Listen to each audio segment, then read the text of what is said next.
বাজান রে আমার নবী বললেন, তোরা দুইজন কি বলা বলি করস, কুস্তি করস না কে? হে বাজার, যেইখানে মাঝের কবর বদরের ময়দান, আমি ইলিয়াসুর রহমান জিহাদি 2 সপ্তাহ আগেও বাবা ওই মাঠের থেকে দোয়া করে আসছি বাবা। চিৎকার মেরে বলছি নবীজি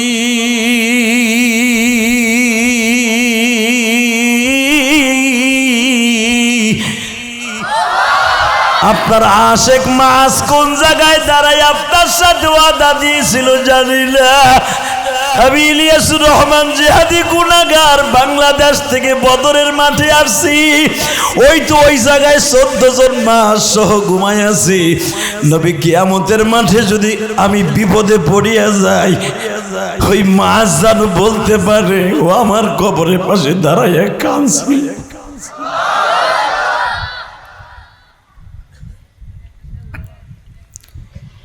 এ কলিজার টুকরা যুবক ভাইরা রে, মাঝের কানে কানে মুহাব্বিস বলে, বড় ভাই রে, সকাল থেকে সন্ধ্যা পর্যন্ত যদি 2 ভাই কুস্তি লাগে, আমি জানি তোমার পিঠকে জমিনে ঠেকাইতে পারো না, কিন্তু তোমার আমার একটা ওয়াদা ছিল, যুদ্ধের ময়দানে যদি কোনোদিন যাই 2 ভাই একসাথে যাই। তোমার মনে আসেনি গো ভাই?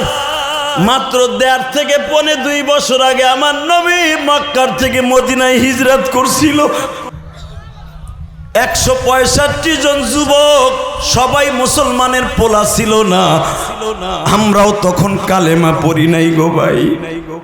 যখন শুনতে পাইলাম প্রিয় হাবিব আমার মক্কার থেকে মদিনায় আসতেছে, যারা গত বছর হজে গেছিল তারা আমাদের মদিনায় আইসা বলছিল, আমাদের দেশে আগামী বছর এমন একজন মানুষ আসতেছে, যেই মানুষটারে দেখলে চোখের জ্যোতি বাড়িয়ে যায়, যেই মানুষটা সকালে দেখলে আর সারাদিন ক্ষুধা লাগে না। আল্লাহু আকবার জোরে বলো। যেই মানুষটারে জীবনে একবার দেখলে আর গুনাহ থাকে না, যেই মানুষটারে দেখলে জীবনের গুনাহ মাফ হয়ে যাবে যদি একবার কালেমা পড়া হয়, যেই মানুষটা রোদ্রে নামলে রোদ্রের কোনো তাপ তার শরীরে লাগে না, যেই মানুষটা বৃষ্টির মধ্যে নামলে 1 ফোঁটা বৃষ্টির পানি শরীরে লাগে না, আমার আল্লাহ তার জন্য একটা ডিজিটাল ছাতির ব্যবস্থা করে দিয়েছিলেন। বুখারীতে আসছে, কতলে আবু জেহেলের মধ্যে দেখবেন বুখারীর শরফ ফাইজুল বাড়িতে, এই ঘোড়াটা কোন রকম ভাবে সামনে অগ্রসর হতে চায় নাই গো বাবা। সাহাবীদের দিকে বেঈমান আসবে চায় না গো।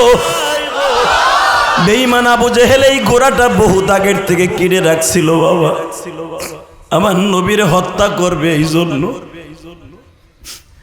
কিন্তু মনে রাখবেন বদরের যুদ্ধে এই ঘোড়া বিশ্ব নবীর সাথে কথা বলেছে। ঘোড়া বিশ্ব নবীর ডেকে ডেকে বলে, নবী গো, আমি আমার মালিক রে বুঝায়া বলছি, মালিক আমার জীবনটা ভিক্ষা দাও। নবী মুহাম্মাদের কাছে 2টা কথা বইলে যায়। হস্তি বাহিনীতে যখন বাদশাহ আব্রাহা যেই হাতির পরে সওয়ার হয়েছিল মাহমুদ নামে, ওই হাতিটা কাবাগরের দিকে আক্রমণ করতে আসতে চাই নাই বাবা। ওই হাতিটার মাথার উপরে এমন জোরে বেঈমান আঘাত করতেছিল, হাতি বলতেছে যদি আমি সুযোগ পাইতাম বেঈমান, আমি তোরে দুনিয়ার থেকে পাড়া দিয়েই খতম করে দিতাম। ওই হাতিটা কিন্তু কাবাগর ভাঙার পক্ষে ছিল না বাবা। বদরের যুদ্ধে আবু জেহেল যেই ঘোড়ার পরে সওয়ার হয়েছে, এই ঘোড়াটা বিশ্ব নবীর কোন সাহাবীদের দিকে যাক, এই ঘোড়া চায় নাই। আর একটা ঘোড়া বাবা যুদ্ধের মাঠ থেকে কোনদিনও যুদ্ধের মাঠে যাইতে চায় নাই, সেটা হলো সেই শিমুরের ঘোড়া, যেই ঘোড়ার পরে সওয়ার হইয়া হুসাইনের বুকের মধ্যে তরবারি ঢুকাই দিছিল।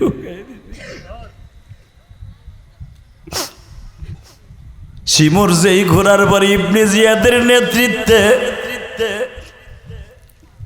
হুসাইনের বুকের বারে উঠবে, ঘোড়া শিমুরকে লাফতি দিয়া ফেলে দিয়া বাবা ঘোড়া অন্য দিকে চইলা যায়। ঘোড়া হইয়া সাহাবি চিনে, আশেকে রাসূল চিনে, আমরা চিনি না গো বাবা। শুধু এখন দিলটা নরম করবেন। বদরের যুদ্ধে আবু জেহেলকে যেই ঘোড়া বহন করে আনছিল, এই ঘোড়ার পাউটা কাটা, খোড়াইতে খোড়াইতে যুদ্ধ যখন বৈকালবেলা থেমে গেল, সাহাবীদের লাশগুলা টোকাইয়া দাফন করবে, এই ঘোড়াটার জান তখনও বেঁচে আছে। এই ঘোড়া বিশ্বনবীর কেঁদে কেঁদে বলে, নবী গো, আমি কিয়ামতের মাঠে জানো আপনার বিরুদ্ধে আমি দাঁড়াইছিলাম, এই আদালতে জানো আমার বিচার না হয়। আমি বেঈমানরে মাঠে আনতে চাই নাই। রব্বে কারীম সাথে আমার একটা ওয়াদা হয়েছে, আমি ওই জায়গায় নিয়ে যাব বেঈমান তোরে, যেই জায়গায় মারতে তোরে সুবিধা হবে। জোরে জোরে জোরে জোরে জোরে জোরে জোরে। এবার আমার দিকে তাকান গো আমার আলেম ভাইরা, আপনারা তো জানেন বুখারীর মধ্যে কিতাবুল মাগাজিতে দেখবেন আনাস ইবনে মালিক বলেন, আমি নবীর পিছনে বারবার চাদর উঠাই দিতেছিলাম। নবী মুনাজাত করতে করতে চাদর পরিয়া যায়, আবু বকর একদিক দিয়ে উঠায়, আমি আনাস ইবনে মালিক উঠায় দেই। আমার নবী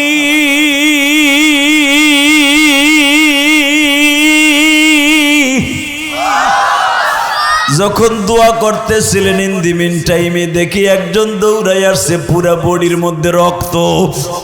আমি তাকায় দেখি আর কেউ না, মুআব্বিস একখান হাতের বাজু লইয়া আসছে। আমার নবীর সামনে দাঁড়ায় বলে, নবীজি গো, দুই ভাইকে আপনি আনতে চান নাই গো নবী?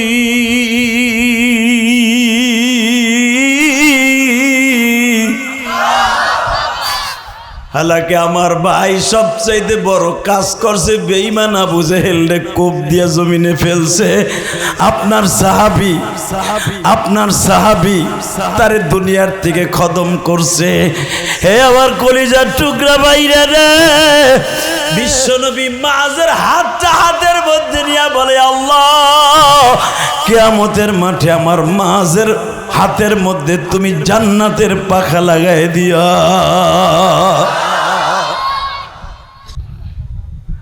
আল্লাহ এমন একটা শব্দ যার ডাইনেও কেউ নাই, বামেও কেউ নাই, কুল হু আল্লাহু আহাদ।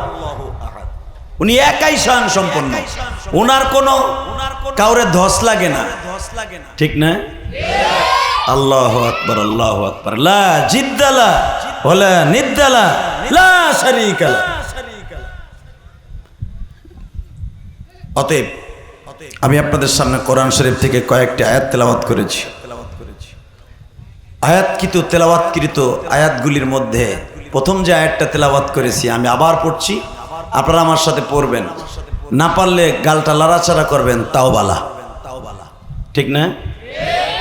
আল্লাহ, অনেক মানুষ এখানে আছে মুরব্বীরা, এরা গান, হিন্দি গান বোঝে না, কিন্তু দেখবেন হিন্দি গানের বাদ্যে যন্ত্রে বুড়ায় তালে তাল দেয়,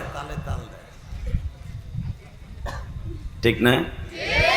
এ চাচা কথা কন আগ করে বই রয়েছেন কি লিখে, নেদানো না সেদানো না কিচ্ছু না, মিয়া দোকানে বইয়া দিয়ে এক এক হুজুরে বাঁশ দান আইক্যালা একবারে কি যে দেয়া দেয় বাঁশ, হালাকে নিচে যে বাঁশ লইতেছে এটাও জানে না।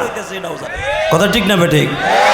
আপনি যার গিবাত বলতেছেন তার গুণাগুলো আপনার অ্যাকাউন্টে আইতেছে, এর চাইতে বড় আইক্যালা বাঁশ আর কি থাকতে পারে? এই যে মাদ্রাসার বড় হুজুর, ও বড়া কইতে চৌহালিতে আইয়া আমার গ্রামে জুড়া বইয়া কি জমান জমাইছে, ওরে বাবার বাবা, আমরা বড় বড় বক্তা আনতে পারি না বেটা, আইনে পরে তার ছাত্ররাই বক্তা আছে অন্তত কয়েক ডজন, কত কথা। কিন্তু মনে রাখবেন, সমালোচনা করা সহজ, সমালোচনা নেয়া খুব কঠিন। কথা ঠিক না? তবে শোনেন, জীবনে কিছু করেন বা না করেন, গীবত করবেন না। আল্লাহ তাআলা সব গুনাহ মাফ করবেন, গীবতের গুনাহ কিন্তু মাফ করবেন না। এটা মারাত্মক গুনাহ, আল্লাহ কবুল করেন, জোরে করে আমিন। গীবত যদি করে থাকেন যেই ব্যক্তির করছেন তার কাছে মাফ চাওয়ার আগ পর্যন্ত আল্লাহ জীবনও মাফ করবে না। আল্লাহ সবাইরে মাফ করে দিক, জোরে কেন আমিন। সবাইয়ের মনের আশা পুরা করুক তাহলে ইনশাল্লাহ। বলেন তো আলোচনা যত সময় চলবে আপনারা থাকবেন না ভাগবেন? সবাই থাকবেন, সবাই থাকবেন। আল্লাহকে হাত উঠাই দেখান তো কে কে ভাগবেন। জানি এইটাই হইব, আর কি হইব। তবে আমি দেখি নেই কে কে হাত তুলছেন, আমি দেখি নেই। আমার বিশ্বাস আপনারা কেউই যাবেন না ইনশা। আল্লাহর সাহায্য পৃথিবীতে সবচেয়ে বড় সাহায্য।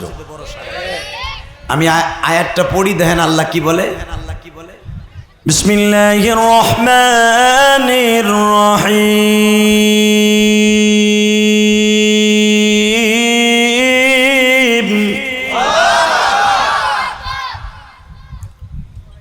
ولا تهنوا ولا تحزنوا وأنتم الأعلون إن كنتم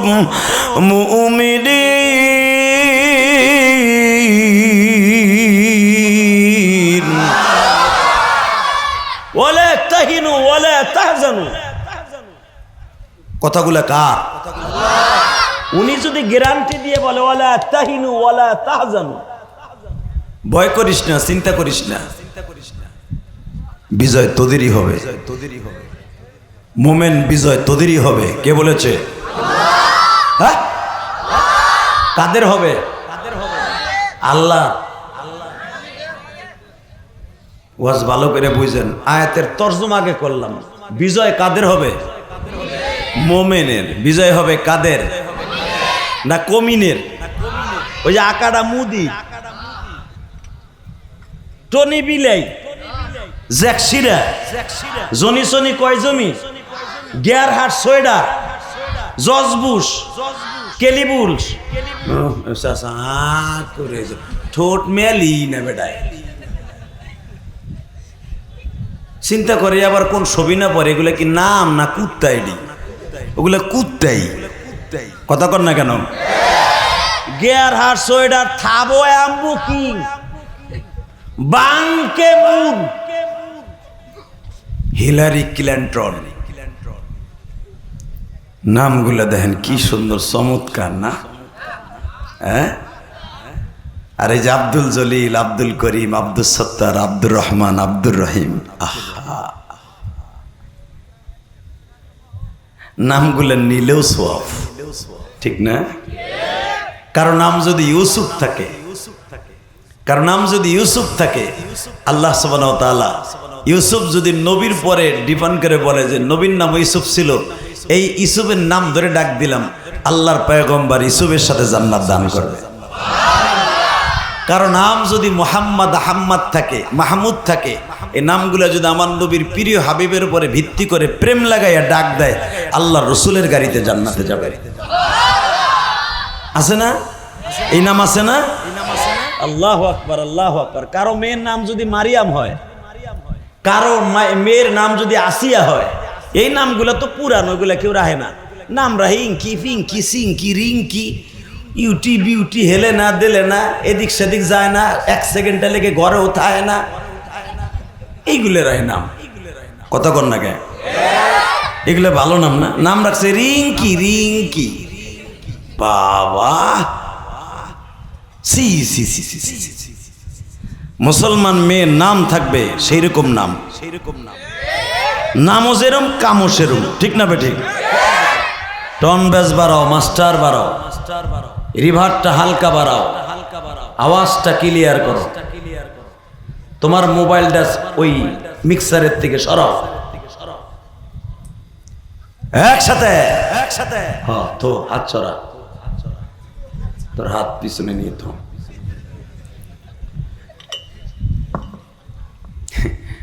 বাবা, মাইক ভালো না হইলে না সমস্যা। তাহলে আমি না, সব বক্তারা একই অবস্থা। কারণ আপনাকে ওয়াজ আজকে শেষ, আমার তো আর আজকে শেষ না, আমার ডেলি শুরু। আলহামদুলিল্লাহ বলেন। আমার ওয়াজের বয়স 26 বছর আল্লাহ কাটায় দিলেন। এই 26 বছরের জীবনে কত মাইকে ওয়াজ করলাম, কত জায়গায় গেলাম, অনেক শ্রোতা ওয়াজ করে আসার পরে শুনি দুনিয়ার নাই। আমার জীবনে 2013 সালে একটা ঐতিহাসিক ঘটনা ঘটছিল, বলবো? জানি না পৃথিবীর কোনো বক্তার ক্ষেত্রে এটা ঘটছে কিনা। মাহফিলের সভাপতি, রাজবাড়ী জেলার পানসা থানা লারিবাড়ি সম্মেলনে, 3 দিনব্যাপী সম্মেলনে লাস্টের দিনের প্রধান ছিলাম আমি। আমার বক্তব্য লাস্টের দিনে সভাপতি যিনি ছিলেন, ধরেন সেখানে 5 থেকে 10,000 মানুষ, পুরা ময়দানটা ভরা।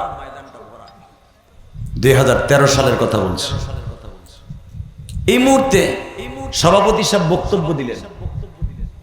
বক্তব্য কমপ্লিট করার পরে দেখলাম আমার পাশে উনি বসলেন। আল্লাহর কসম করে বলছি, আমার পাশে বসলেন। বসিয়া উনি আস্তে করে বললেন, হুজুর,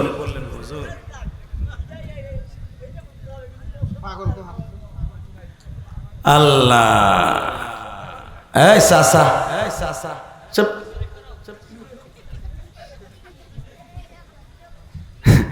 চাচারে সংসদ ভবনে নিতে হইব বিশ্লেষণ করার জন্য। আল্লাহ নিজেই কসম খাইছে কোরআনে, সুবহানাল্লাহ বললেন না? আমরা মানুষ তো এমনই মানুষ, আল্লাহ বিশ্বাস করার লেগে নিজেই কসম খাইছে।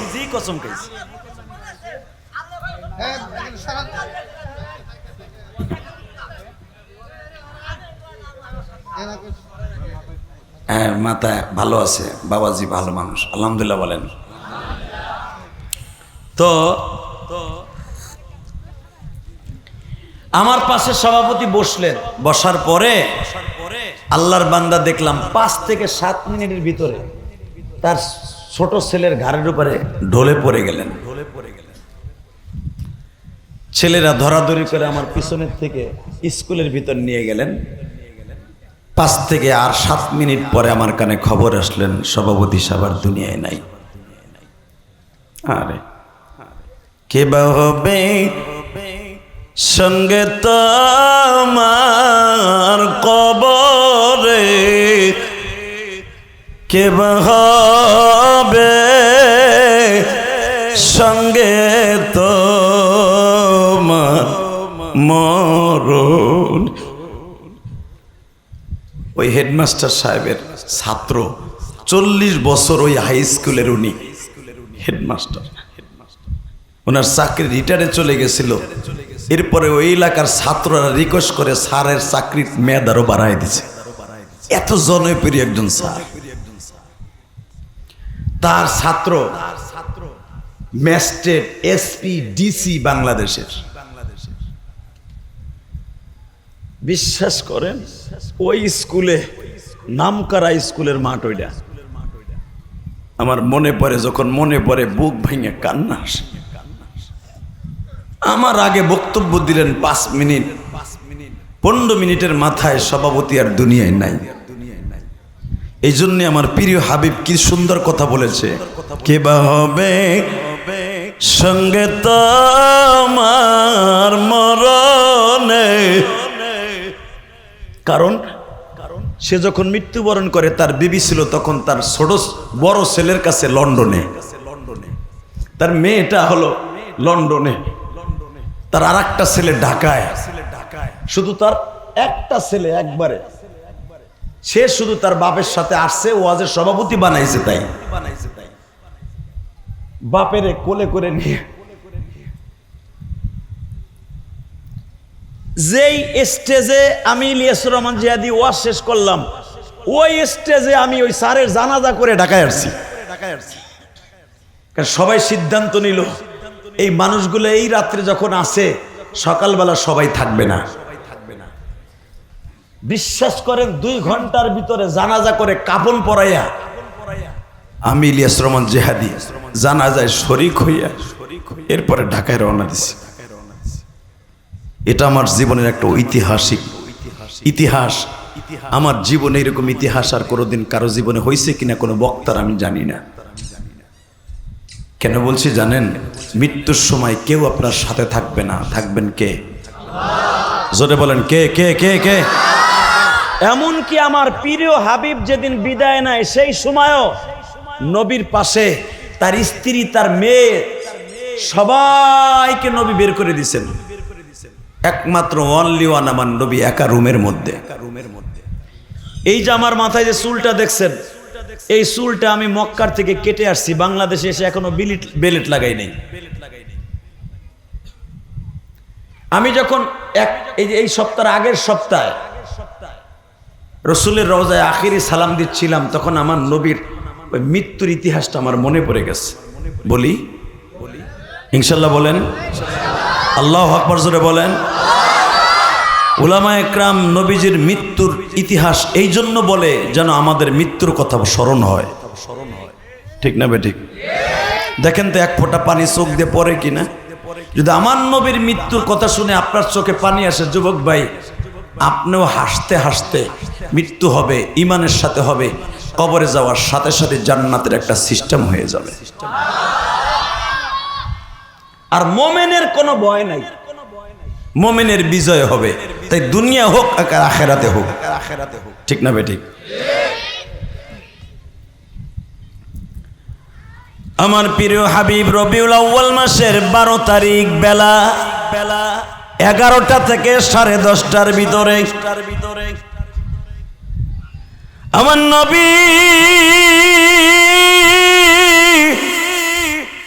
5 দিন আগে থেকে জিব্রাইল নবীর রুমের মধ্যে বসা। কয়দিন? 5 দিন আগে। দুনিয়ার কোন নবীর কাছে জিব্রাইল 5 দিন আগে আইয়া রুমের মধ্যে বয়ে থাকে নাই, অনলি ওয়ান আমার নবীর রুমের মধ্যে বসা।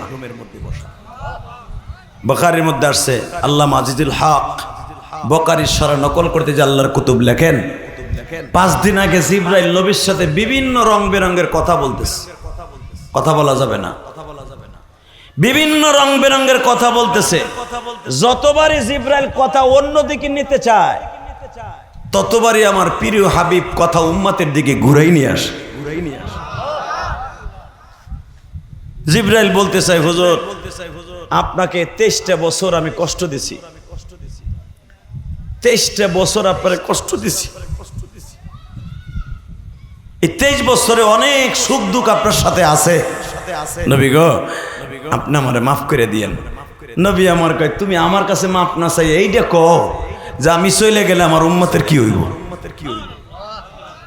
দাদা ভাই, আমার নবীর কথা শুনে যদি সুবহানাল্লাহ জোরে বলেন না, আমি আল্লাহকে সাক্ষী রেখে বললাম, মৃত্যুর সময় আপনার বালিশের পাশে আমার নবীরে দেখা পাবেন। আমি আবার বলছি, জিব্রাইল তুমি আমার কথা জিজ্ঞাসা না করে আমার এতিম উম্মতের কথা জিজ্ঞেস করো। জিব্রাইল আবার বলে, ইয়া রাসূলুল্লাহ, আল্লাহ আপনারে সালাম দিছে।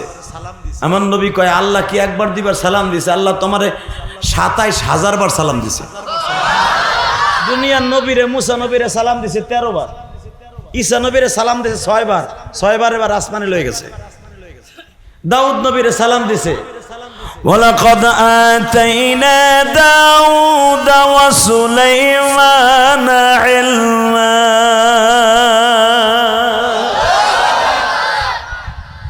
দাউদ নবীর ওই জামানায় সবচেয়ে বেশি ইলম দান করছে সুলাইমান আর দাউদ রে। হ্যাঁ, 2 বাপ বেটারে সালাম দিছে মাত্র 6 বার।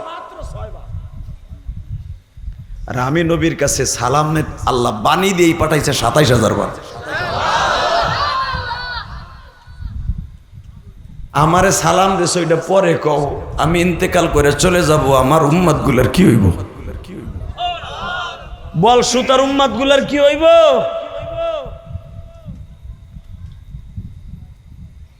পাত্রাইলের উম্মত গুলার কি হইব? টাঙ্গাইল দেলদুয়ার থানার উম্মত গুলার কি হইব? ওই দেখো।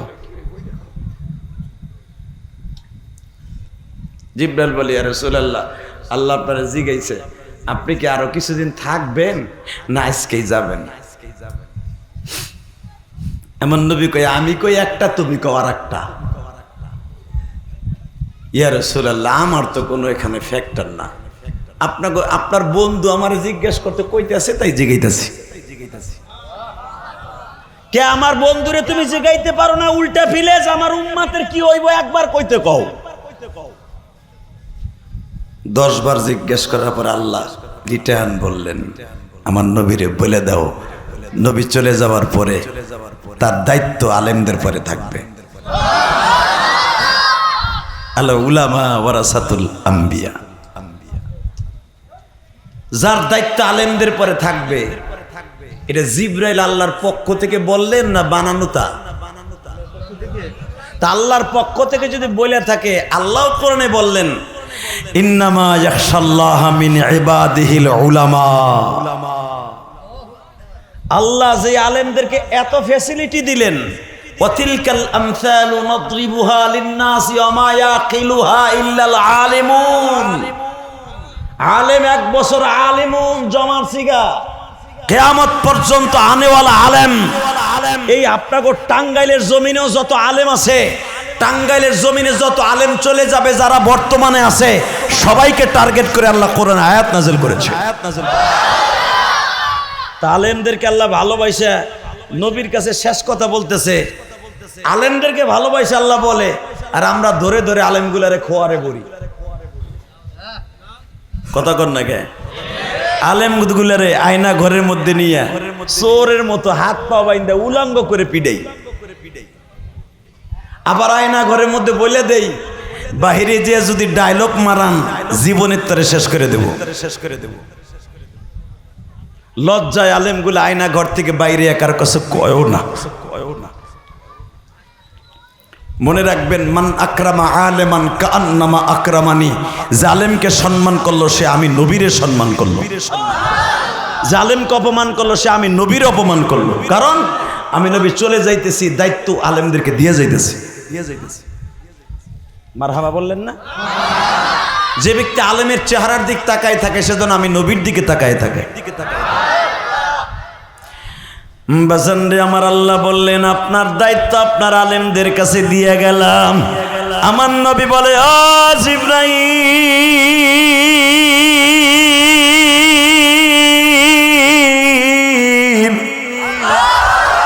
আলেমদেরকে দায়িত্ব দিলা বুঝলাম, কোরআন তো আর নাজিল হবে না।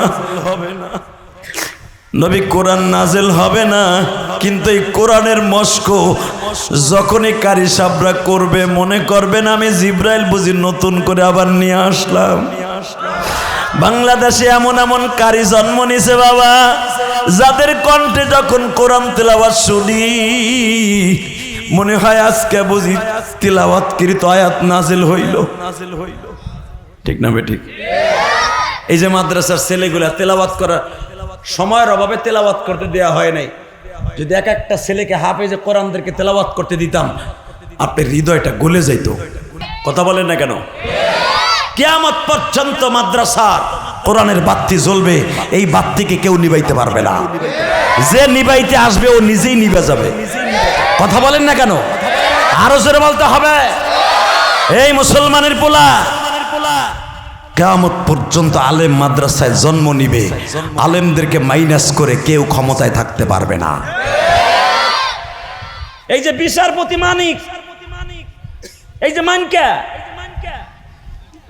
যেই হাত দিয়া সাইদ হিসাবের ফাঁসির রায় দিয়েছিল, এমন পিডাইছে ওইটারে চ্যাংরা পোলা বানে কলেজের বন্ধুরা। ও আর একটা হইলে আর পিছনের রাস্তা দিয়ে নারী বুড়ি বাইরে যেত। কথা কর না কে? আরে মাইরা জঙ্গলের মধ্যে কলার পাতায় হওয়াই থুইছে, ও তো কয় নাই, সারা রাত পিডাইছে ওরে। আমার আল্লাহ বুঝায় দিছে, বিচারক তুই না, তোরে কয়দিনের লেগে দায়িত্ব দিছিলাম। তোর এই হাত দিয়ে অন্যায় করছো, যেই হাত দিয়ে অন্যায় করছো ওই হাতে পিডায় নাই, তোরে পিডাইছে তোর পিডের উপরে, তোর গালের উপরে, কানের উপরে থাপড়াইছে। কথা কর না কেন? আল্লাহ এখন আছে না? কারণ আলেমদেরকে যে অপমান করবে সে অপমানিত হইয়া দুনিয়ার থেকে যাবি। আপনাকে মন খারাপ? হ, মনে হয়। হ, মানিক আপনার দুলাভাই লাগে না?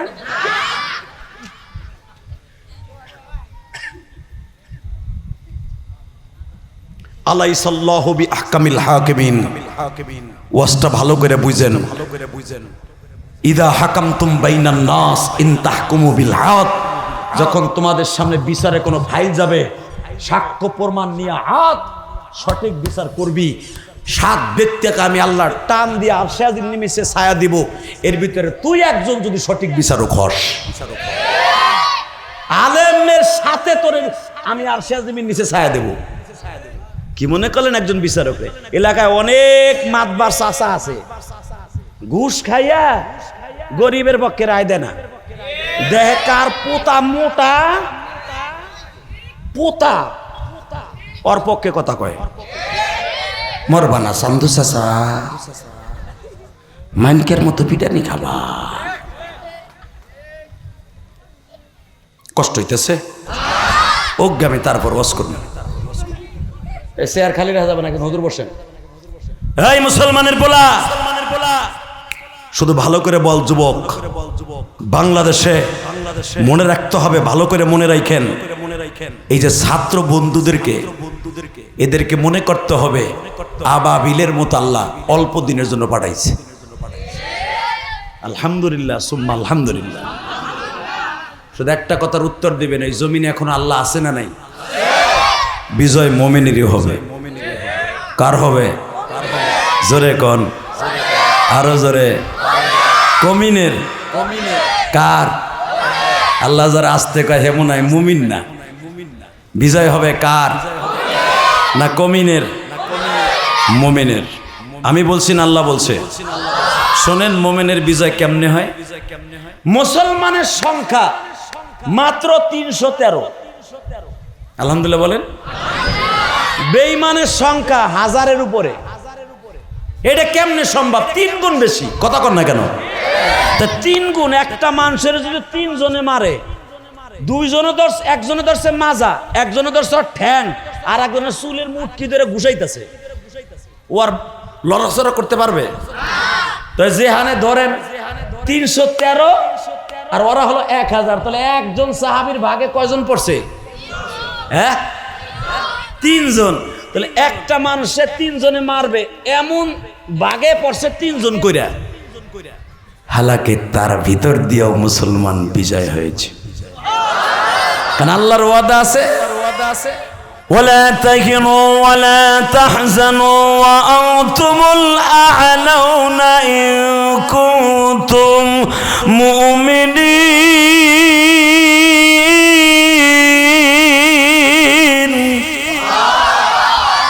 নেক্সট বিজয় আপনার হবে নবী, বিজয় মুমিনের হবে।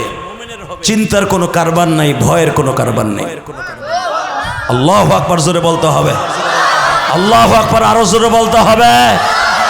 আপনাদের জানা আছে মোতার প্রান্তরে রোমান সৈন্য, হাজার হাজার রোমান সৈন্য, মুসলমানের সেনাপতি 3 জন। নবী আমার বলি দিন, এই বেটা তুই পিছনে যা, বাদাম খাওয়ার আর জায়গা পাইলি না, আরে বাদাম দিছ তুই,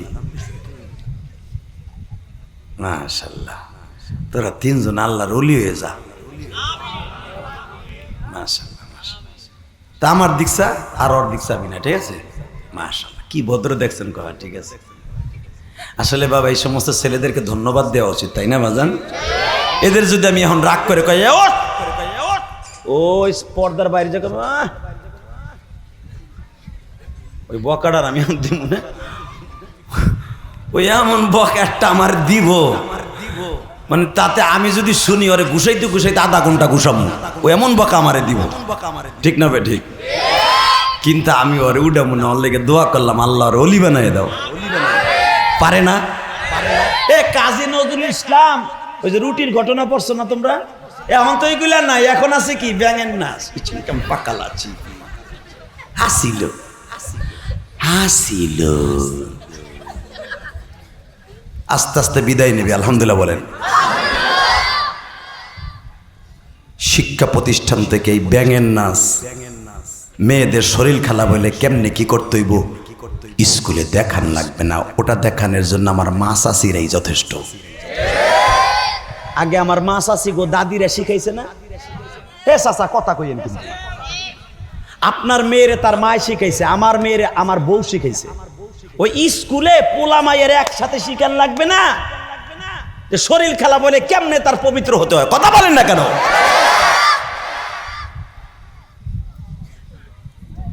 আল্লাহ এই সমস্ত গজবী শিক্ষা থেকে আমার কমলমতি বন্ধুদেরকে ভালো রাখো। ব্যাগের নাচ শেখার জন্য স্কুলে যাওয়া লাগবে না, ওই পুষ্কুনির পরে আষাঢ় মাসে খারাইলে দেখা যায় ব্যাগ কেমনে নাচে। আল্লাহ আল্লাহ ভালোই রাখছে এখন, আলহামদুলিল্লাহ বলেন। শিক্ষা প্রতিষ্ঠানগুলি আল্লাহ আপনি কবুল করেন। তাহলে আমার দিকে তাকান, বলেন লা হাওলা ওয়ালা কুওয়াতা ইল্লা বিল্লাহিল আলিয়্যিল আযীম। মাশাআল্লাহ। আমার বিশ্বনবী যুদ্ধের মাঠে আসার আগে ডিক্লার দিয়ে দিছে সাহাবীরা, তারা যদি সংখ্যায় বেশি হয় তোমরা কি পালায়ন করবা? সূরা আনফালের মধ্যে আসছে। সাহাবীরা এক বাক্যে বললেন, ইয়া রাসূলুল্লাহ, পাহাড়ও যদি সামনে আসে ধাক্কায় সরাই এলাম। আমার মনে কয় সুবহানাল্লাহ, এত জোরে হওয়া উচিত যেন আমার নবীর প্রেম আপনাদের অন্তরে ঢুকে যায়। নবী আমার বললেন, তোমরা কি পালায়ন করবা? সাহাবা একরাম বললেন, জীবন দিব, ঈমান দিব না। কোনো বেঈমানের সামনে মাথা নত করব না। আমার নবী বললেন, তাহলে ঠিক আছে, একটা কাজ করো, এই লাঠি দিয়ে মাপ দাও, কারে কারে নেওন যায়। এখানে তো জমা হয়েছে হাজার হাজার, সবাই নেওন যাব না, কারণ এই যুদ্ধে আবু জেহেলের মতো বেঈমান আইছে। এই যুদ্ধে উতবা সাহেবার মতো সবচেয়ে বড় কাট্টা শয়তান আইছে, যারা একজনের হাতে তরবারি থাকলে 10 জনও তাদের সামনে দাঁড়াইতে পারবে না। এমন এমন বীর বাহাদুর আসছে, তাদের সামনে দামি দামি সাহাবী লাগবে, শক্তিশালী সাহাবী লাগবে। আমার নবী একটা লাঠি দিয়ে দিলেন অথবা ফিতা দিয়ে দিলেন, মাপতে মাপতে হয়ে গেল 313 জন। সুবহানাল্লাহ বিহামদি, সুবহানাল্লাহ বিহামদি। এই যুদ্ধের ভিতরে আমার নবীর কলিজার টুকরা প্রাণ প্রিয়তম আমাদের 2 জন মাকে বদরের যুদ্ধে আমার নবী নিয়ে গেছিলেন। নবী প্রত্যেকটা যুদ্ধে একজন না একজন বিবি সাথে নিয়ে যেতেন।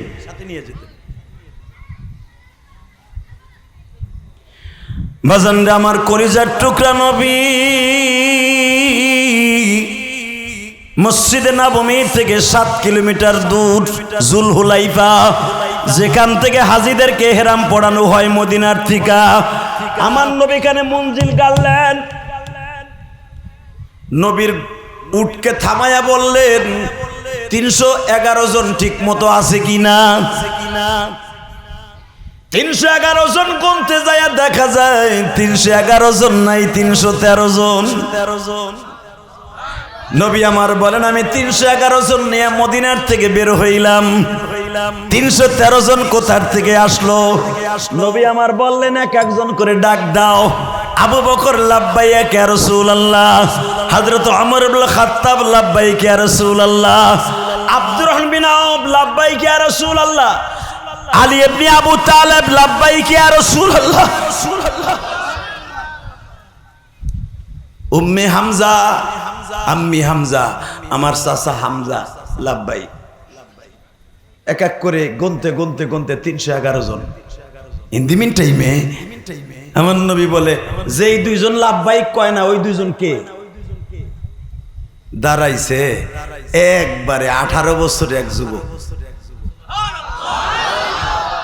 এখানে 18 বছরের কলিজার টুকরা ভাইরা আমার আছো না ভাই? তোদের দাম কত জানোস ভাই? এই যুবকগুলা সরকারের সুদা পোল্টি লয়ে হেলাইছে। তাহলে বোঝা গেল যুবকের দাম নবীর সামনেও ছিল। কথা বল না কেন? যুবকরা ইচ্ছা করলে পারে এই সমাজটাকে পরিবর্তন করতে। এই যুবকগুলা যদি নামাজি হয়ে যায়, ইনশাল্লাহ এলাকার প্রত্যেকটা মুনাফিক সুদ্ধা নামাজি হয়ে যাবে। দেখেন নবী যুবকদেরকে কত ভালোবাসলেন। এই তোর নাম কি রে বাবা? আমার নাম মাস। তোর বাপের নাম কি? আফরা। জোরে কান মারহাবা। আর একজনকে, আমার নাম মুয়াব্বিস। তোরা কি 2 ভাই? হ্যাঁ। বাপ 1 মা 2। মারহাবা বলেন।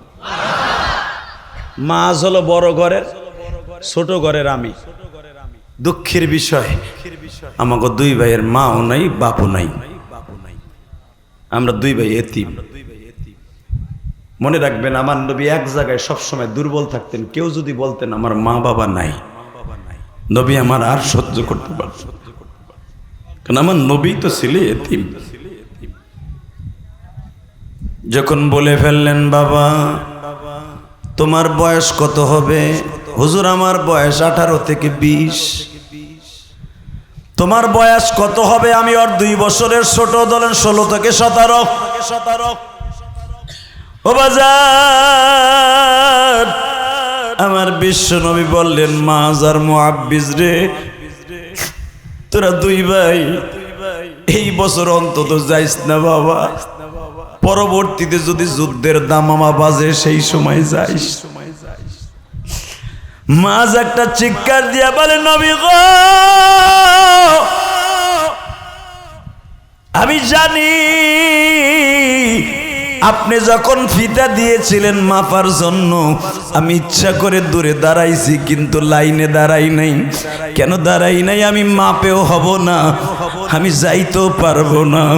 কিন্তু নবী, আমার যদি যাইতে হয় একটা কায়দায় কুল্লিয়া বের করতে হবে। আমার দয়ার নবীকে আমি 1 ঘন্টা না দেখা থাকতে পারবো না।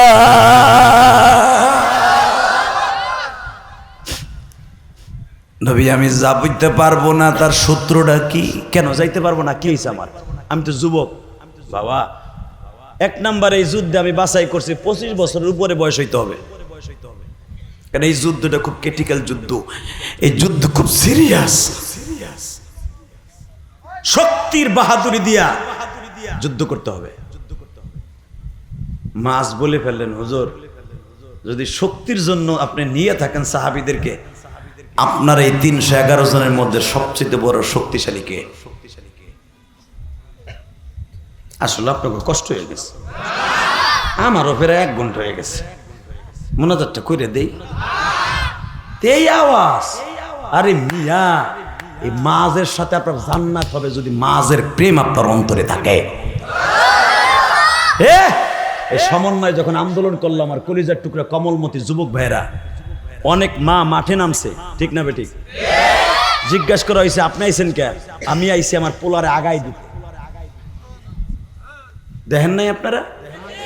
এই সাধারণ একটা আন্দোলন সরকারকে হটাবার জন্য যদি মা তার কলিজার ছেলেকে ইনজুরি হোক, সোহাত শাহাদাত বরণ করুক, এটা যদি এই যুগে হয়ে থাকে, যারে দেখলে জাহান্নামের আগুন হারাম হয়ে যেতে পারে, ওই মানুষটার সাথে কত আগ্রহ করে মানুষ যেতে পারে।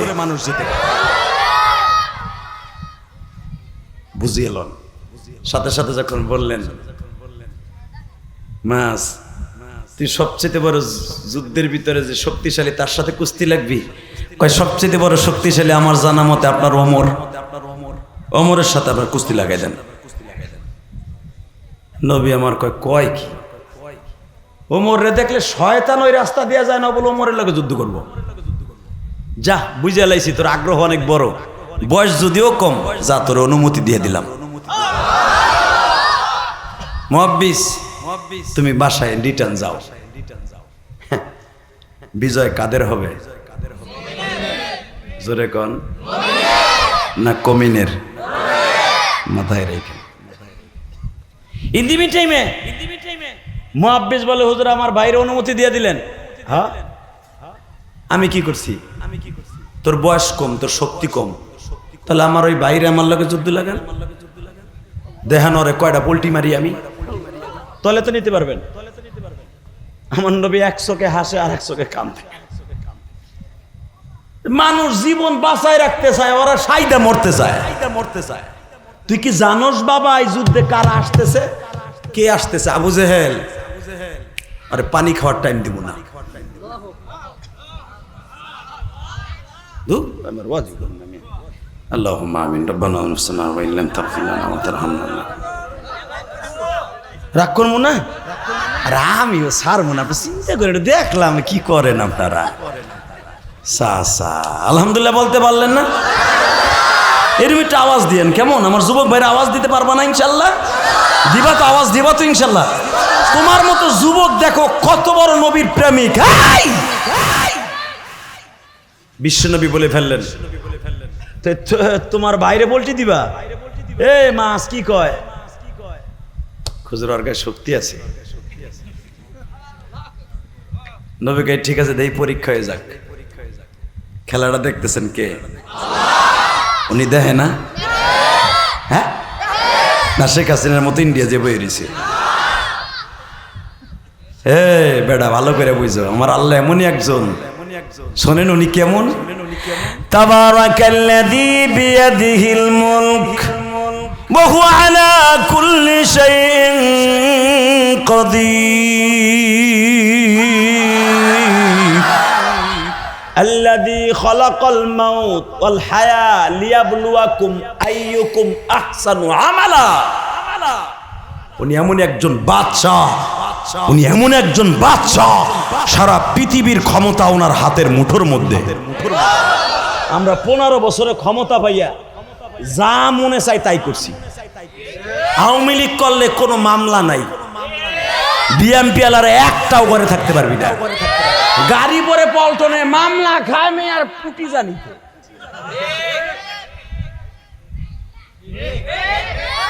আবার যারা আসবে ওরা ওই কামই করবে। এর নাম পচা রাজনীতি। আল্লাহ আমাদেরকে মাফ করে দেন, জোরে কেন আমিন। আমার দেশটা আল্লাহ আমরা ইমান নিয়ে বাঁচতে চাই। যেই ক্ষমতায় থাকুক আল্লাহ আপনি আমাদের ইমান নিয়ে বাঁচার তৌফিক দান করেন। দোয়াটা ভালো না খারাপ? মাশাআল্লাহ। ইন দি মিন টাইমে বিশ্বনবী বলে ফেললেন, লাগতো দেখি দুজন। 311 জন সাহাবী চাইয়া রয়েছে। এর ভিতরে জান্নাতের প্রথম সভাপতি আবু বকর আছে, ওমর আছে, আলী আছে, ওসমান আছে।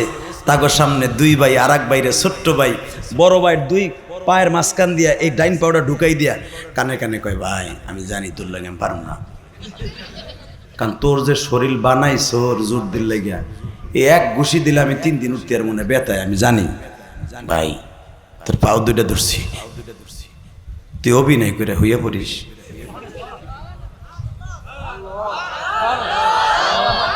শুই না খালি হাই সাই দিলেন, একটু মায়াও লাগলো না? একবারও কি বুঝলেন না নবীর জন্য কত দরদ? আমার নবীর দরদের কথা চিন্তা করে যদি কারো চোখে পানি আসে, আমি আল্লাহকে সাক্ষী রেখে বলছি, আপনার এই চোখের পানি এখানে থাকবে না, মদিনায় চলে যাবে। আপনার নেয়া লাগবে না, ফেরেশতারা লয়ে যাবে। আর আপনার চোখের পানি দেখে আমার নবী আপনার ছবিটা রাইখে দিবে, রাইখে দিবে। এমন একদিন কাজে লাগবে যেদিন আপনার ইয়াউমা লা ইয়ানফাউ মালু ওয়ালা বানুন, যেদিন আপনার টাকা পয়সা কোনো ক্ষমতায় কাজে লাগবে না, সেদিন আপনার এই চোখের পানিতে কাজে লাগবে। আমি গ্যারান্টি দিয়ে গেলাম। টাকা নেই দিকে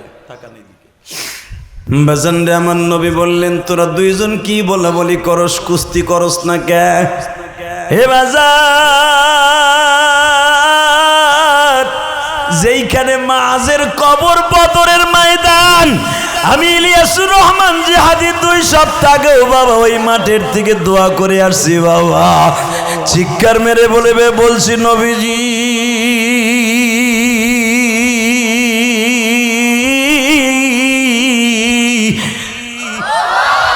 আপনার আশেক মাস কোন জায়গায় দাঁড়ায় আপনার সাথে ওয়াদা দিয়েছিল জানি না। আমি ইলিয়াসুর রহমান জিহাদি গুনাহগার, বাংলাদেশ থেকে বদরের মাঠে আসছি।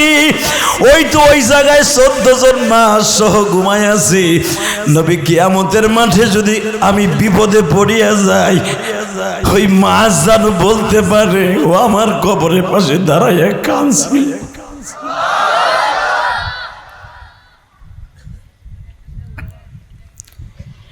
এ কলিজার টুকরা যুবক ভাইরা রে, মাঝের কানে কানে মুহাব্বিস বলে, বড় ভাই রে, সকাল থেকে সন্ধ্যা পর্যন্ত যদি 2 ভাই কুস্তি লাগে, আমি জানি তোমার পিঠকে জমিনে ঠেকাইতে পারো না, কিন্তু তোমার আমার একটা ওয়াদা ছিল, যুদ্ধের ময়দানে যদি কোনোদিন যাই 2 ভাই একসাথে যাই। তোমার মনে আসেনি গো ভাই? মাত্র 1.5 থেকে 2.25 বছর আগে আমার নবী মক্কার থেকে মদিনায় হিজরত করছিল। 165 জন যুবক, সবাই মুসলমানের পোলা ছিল না। আমরাও তখন কালেমা পড়ি নাই গো ভাই। যখন শুনতে পাইলাম প্রিয় হাবিব আমার মক্কার থেকে মদিনায় আসতেছে, যারা গত বছর হজে গেছিল তারা আমাদের মদিনায় আইসা বলছিল আমাদের দেশে আগামী বছর এমন একজন মানুষ আসতেছে যেই মানুষটারে দেখলে চোখের জ্যোতি বাড়িয়ে যায়, যেই মানুষটা সকালে দেখলে আর সারাদিন ক্ষুধা লাগে না। আল্লাহু আকবার জোরে বলো। যেই মানুষটারে জীবনে একবার দেখলে আর গুনাহ থাকে না, যেই মানুষটারে দেখলে জীবনের গুনাহ মাফ হয়ে যাবে যদি একবার কালেমা পড়া হয়, যেই মানুষটা রোদ্রে নামলে রোদ্রের কোনো তাপ তার শরীরে লাগে না, যেই মানুষটা বৃষ্টির মধ্যে নামলে এক ফোঁটা বৃষ্টির পানি শরীরে লাগে না, আমার আল্লাহ তার জন্য একটা ডিজিটাল ছাতির ব্যবস্থা করে দিয়েছিলেন। আপনার কষ্ট হইতেছে, বেশি রাত করব না ইনশাল্লাহ, আপনাদের ধৈর্যচ্যুত করব না। শুধু আমার দিক তাকাইয়া দেখেন তো, নবীর জন্য এক ফোঁটা পানি আসেনি দাদা ভাই, কলিজার টুকরা যুবক ভাইরা আমার। দেখ ভাই, 1.5 বছর আগে তুই কইছিলি, নবী যখন জিজ্ঞেস করছিল আমার দেশের মানুষগুলো আমারে মাইরে তারাই দিছে, তোমরাও কি এই দেশ থেকে আমার মাইরে তারাই দিবা?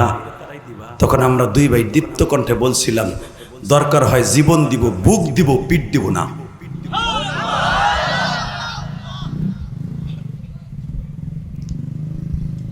আমার ভাইরা, টাঙ্গাইলের ভাইরা ভালো করে বুঝেন, আজকের রাতটা আপনার আমার জন্য সাক্ষী থেকে যাবে। আমরা দুই ভাই বলছিলাম, বুক দিব, পিঠ দিব না, জীবন দিব, ইমান দিব না। যদি আমার নবীর সাথে তারা ওই জামান আজ থেকে 1445 বছর আগে ওয়াদা দিয়ে থাকে, আমরাও দীপ্ত কণ্ঠ আওয়াজ দিব টাঙ্গাইলের জমিন থেকে, এই মাদ্রাসার জমিন থেকে দীপ্ত কণ্ঠ আওয়াজ দাও নবীর বিরুদ্ধে, আলেম ওলামার বিরুদ্ধে, কোরআনের বিরুদ্ধে। যেই নাস্তিক কথা বলবে আর কল্লা ফেলাই দিব, কল্লা ফেলাই দিব। কে কে রাজি আছো? আল্লাহকে দু হাত তুলে দেখায় দাও।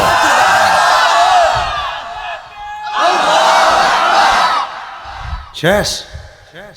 হ্যাঁ, নবীর বিরুদ্ধে কথা বললে তারে কল্লা ফেলাই দেওয়ার কথা আমি বলি নাই, বিশ্ব নবী নিজে বলে গেছে।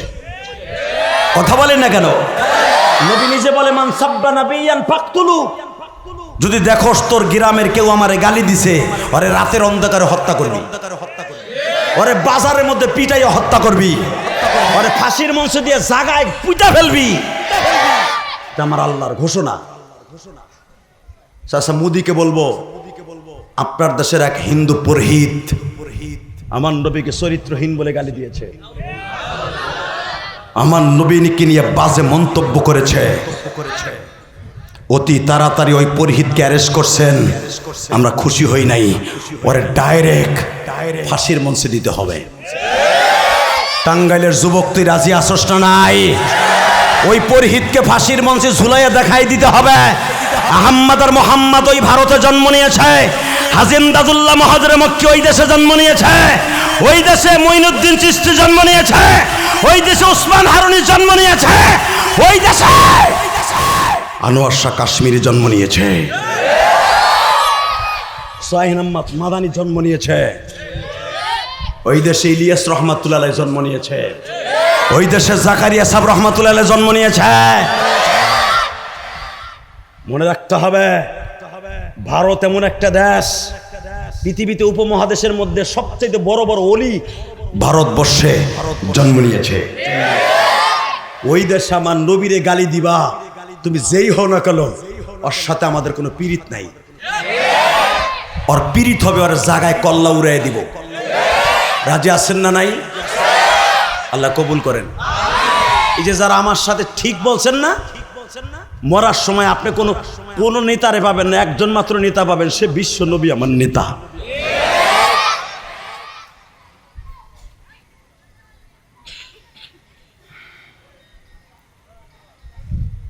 বলে ফেললেন, ইয়া রাসূলুল্লাহ, আমরা দুই ভাই ওয়াদা দিছিলাম আপনার সাথে যুদ্ধে যাবো, সুযোগ পাইছি, আমাকে দুই ভাইরে নেন। তাই লাখ তোরা দুইজন ইন দি মিন টাইমে এক ভাই আর এক ভাইয়ের পায়ের মধ্যে পাউডার ঢুকাই দিয়ে একটা মোচড় দিছে, মোচড় দিয়ে বড় ভাইরে ফেলাই দিছে। নবী বোঝে কি বোঝে না? নবী কি আমাকে আইনমন্ত্রীর মতো? বাবা, হিন্দুকে পূজা মণ্ডপে যাই আল্লাহর ওলি কইছিল, আপনারা যখন প্রতিমার কাছে কিছু চাইবেন আমার লাগে একটু চাইয়েন। আর এই বেটা কি একটা মোটরসাইকেল লইছে, এবারে 50 দূরে খেতাম তুমি। কি আওয়াজ! এই মোটর সাইকেল গুলো আওয়াজ মানুষের কানের তালা শুদ্ধ গরম করে দেয়। কিছু ফাউত্রা পোলাপান আছে, বাউত্রা পোলাপান, বাপের হোটেলে খায়, মার হোটেলে আগে এতবার মোটা একটা সাইলেন্সের পাইপ লাগে জানে শয়তানের পিছন দিকে উচ্চিং পাকা বাইর হইতেছে। বাটপার কোথাকার বাটপার! ও রাস্তা দিয়ে গেলে মনে হয় ইবলিশ শয়তান যায়। কথা বল না কেন? ও গেলে পোলাপান শুয়ে থাকলে ভয়ে দৌড় মারে। সরকারকে বলবো, ডক্টর ইউনূস সাহেবকে বলবো, জাগো সাইলেন্সের পাইপ মোটা, তাড়াতাড়ি কইরো। আর পিটাইয়া 3 মাস জেল দেন। কথা কন না কেন? এতে কি শব্দ দূষণ হয় না? বৃদ্ধ মানুষের কষ্ট হয় না? আরে মিয়া, আমারই তো কষ্ট হয়, আমার বাজান কি করব? ও রাস্তা দিয়ে গেলে মনে আস্তায় ইবলিশ শয়তান যায়। আল্লাহ ওদের হেদায়েত নসিব করুক। এই কাম করিস না ভাই, এগুলা কোনোদিন স্বাস্থ্যসম্মত নয়।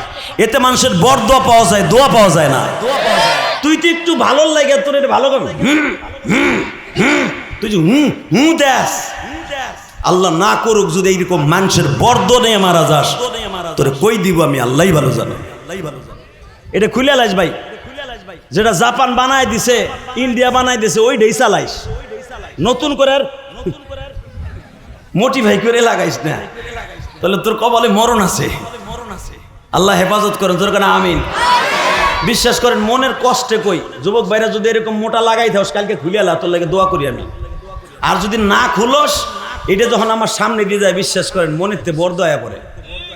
আবার বরদয়ারে ঘুরেই নিয়ে এসে, যদিও আমার ছোট্ট ভাই হইতো, যদি আমার ছেলে হইতো, হয়তো না বুঝে লাগাইছে। আল্লাহরে তুমি হেফাজত করো, ওরে সঠিক বুঝ দান করো। কষ্ট হইতেছে, আর মাত্র 5 মিনিট না, সারা রাত্রি কবার না।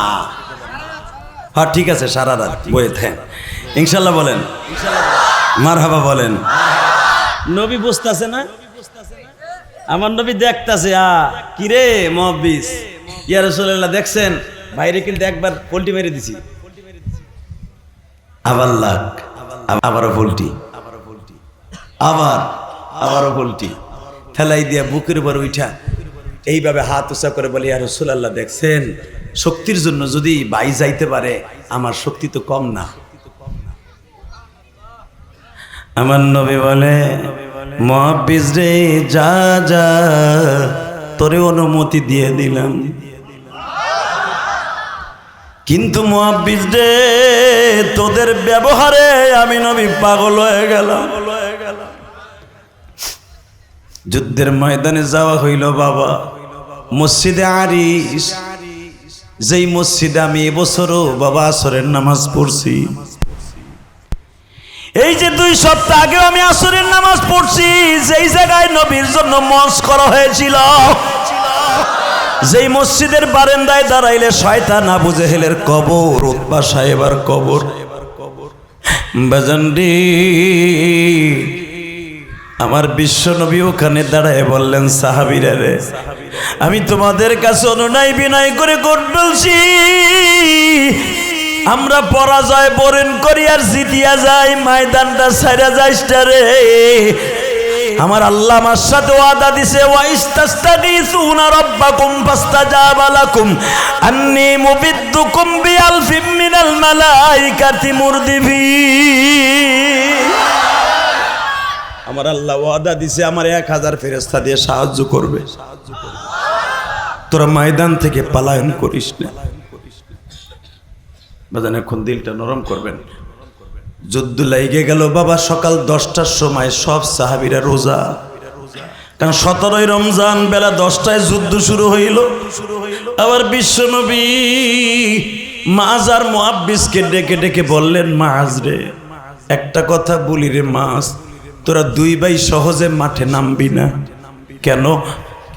যারা যুদ্ধের মাঠ থেকে আঘাতপ্রাপ্ত হয়ে আসবে তাদেরকে ব্যান্ডেজ করবি, তরকারি কুটবি, রুটি বানাবি, তারা আসিয়া যুদ্ধের থেকে খাইব। মাঝ বলে ফেললেন, ইয়া রাসূলুল্লাহ, যদি দেখি সাহাবা একরাম পরাজয় বরণ করতেছে, তখন কি মাঠে নামবো না? আমার নবী বললেন মাছ রে, যদি দেখো যুদ্ধ পুরা দমে লাইগে গেছে, মুসলমানের লাশ পড়তাছে, তখন আর তাবুতে থাকবি না, যার হাতে যা থাকবে তাই লয়ে নামিয়ে যাবি, তাই লয়ে নামিয়ে যাবি, তাই লয়ে নামিয়ে যাবি। আমি নবী তখন আর কোনো নিষেধ করব না। মাছ তরকারি করতেছিলেন, বুখারীতে দেখবেন কিতাবুল মাগাজি, যেই বটি দিয়া তরকারি করতেছিলেন, এই বাচ্চা দুটার বন্ধ করেন তো, যেই তরবারি দিয়া, যেই বটি দিয়া তরবারি করতেছিলেন, তরবারি না বটি, ওই বটি লইয়া মাছ খারাই গেছে। কখন দাঁড়াইছে? এই মসজিদে আরিস, যেখানে আমার নবীর মঞ্চ। মাছ দেখলেন বেলা 11:15টার সময় হযরত আলীর কাঁধের উপরে একটা লাশ আইতেছে। মাছ বলে ভাই আর বইয়া থাম যাইব না, নবী না কইছিল লাশ দেখলি জাপায়া পড়তে হইব। ছত্তর তরকারি, এই তরকারি কি খাইব? বাজান রে, মাছ বটি লইয়া যখন দাঁড়ায় গেছে,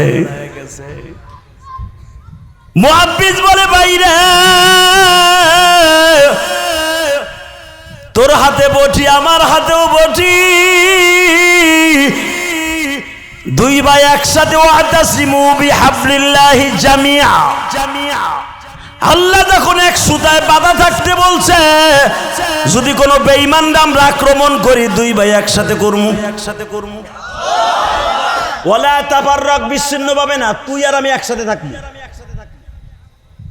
আপনারা জানেন কিতাবুল মাগাজি বুখারীতে আসছে, দুই ভাই বটি দুইটা গাড়ে লইয়া কলোরিং করতে করতে করতে যা আব্দুর রহমান বিন আওফের ডালের নিচে যে বইছে। এই বাচ্চাগুলোর আওয়াজ বন্ধ করা যায় না হুজুর? দেখেন তো একটু রাস্তায়। মাজার মুহাব্বিসকে আব্দুর রহমান বিন আওফ দেখে বুখারীতে কিতাবুল মাগাজিতে আসছে। আব্দুর রহমান আওফ বলেন, আমি দুইজনরে বললাম, এদিকে আইছেনস, কোন মাঠে আইছস? আপনারা বদরে যারা গেছেন তারা জানেন, যেখানে সাহাবীদের কবর, মাকবারে সাহাবা, মাকবার শাহিদাইন, এই জায়গাটা এইরকম, ঠিক এইরকম। এইখানে হলো মুসলমান, উপরে হলো বেঈমান। উপরের থেকে যদি একটা ঢিলও ছুঁড়ে মারে, নিচে আইয়া একটায় 1 কেজি ওজনে পড়ে। আর নিচের থেকে যতই জোরে মারেন, রেঞ্জ উপরে যে কমে যায়। কথা বলেন না কেন? কিন্তু আমার আল্লাহ দেখেন, মাজার মুহাব্বিস বলে ভাইরে, আমরা নিচের আক্রমণ করব না, আমরা পাহাড়টা ঘুইরা ওই কর্নারে যে আক্রমণ করব। জোরে জোরে জোরে জোরে জোরে জোরে। পাহাড়ের যেই কর্নারের থেকে মাজার মুহাব্বিস আক্রমণ করেছিলেন, ওই ক্যানেলটা এখনো পর্যন্ত আছে। ওই ক্যানেলটা এখনো রাইখা দিছে বাচ্চা।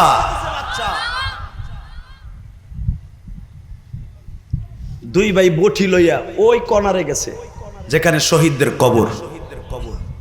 এখানে যাওয়ার পরে এখন দিলটা নরম করবেন, যাইয়া দুই ভাই চিন্তা করে টার্গেট কর। মাজার মুহাব্বিস বলতেছে, আব্দুর রহমান বিন আওফকে বলে, আপনি টেনশন করেন না, আপনি মনে হয় ছত্রছিন্ন হইয়া এই কোনার নিচে বসে রয়েছেন, আপনি শুধু একবার বলে দেন, আপনি তো মক্কার সাহাবি, আপনি তো মদিনার সাহাবি না, আপনি তো আবু জেহেলরে চিনেন, আপনি বলেন তো আবু জেহেল কোনটা?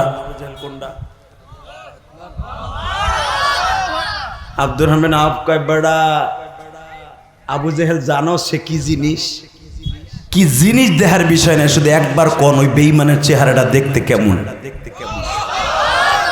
এই কলিজার টুকরা যুবক ভাইরা আমার, এখন রেডি হয়ে যা। এই মুসলমানের পোলা, আব্দুর রহমান বিন আওফ যখন দেখতেছে ডালের ছিদ্র দিয়া বেঈমান চিৎকপাইলে একটা ঘোড়ার পরে সওয়ার হয়ে আসতেছে, আব্দুর রহমান বিন আওফ বললেন, মাজ রে, তোদের মিশন সাকসেস হওয়ার জন্য বেঈমান এদিকেই আসতেছে, উপরের থেকে নিচে নামতেছে। দেখ ওই যে ঘোড়াটা নামতেছে, দুলদুলে সওয়ার হয়ে আসতেছে। মাজার মুহাব্বিস বলে, আর আপনার দরকার নাই, আপনি থাকেন এখানে। দুই ভাই পিছনের থেকে ব্যাক করে পাহাড়ের ঢালুতে যে দুই ভাই ধাম করে মাজ আর মুয়াব্বিস পরামর্শ করে, ভাই কে কোন জায়গায় আক্রমণ করি? মাজ বলে, শোন, আক্রমণ দুই জায়গায় করব। প্রথম আমি করব আর পায়ে, তুই করবি ঘোড়ার পায়ে। কারণ ওরে যখন পায়ে করবো নিচে পড়ে যাবে, তুই করবি ঘোড়ায়, ঘোড়ায় ওরে ফেলে দেবে। দুই ভাই কুত্তা যেমনে কোবায় এমনি কোবাম।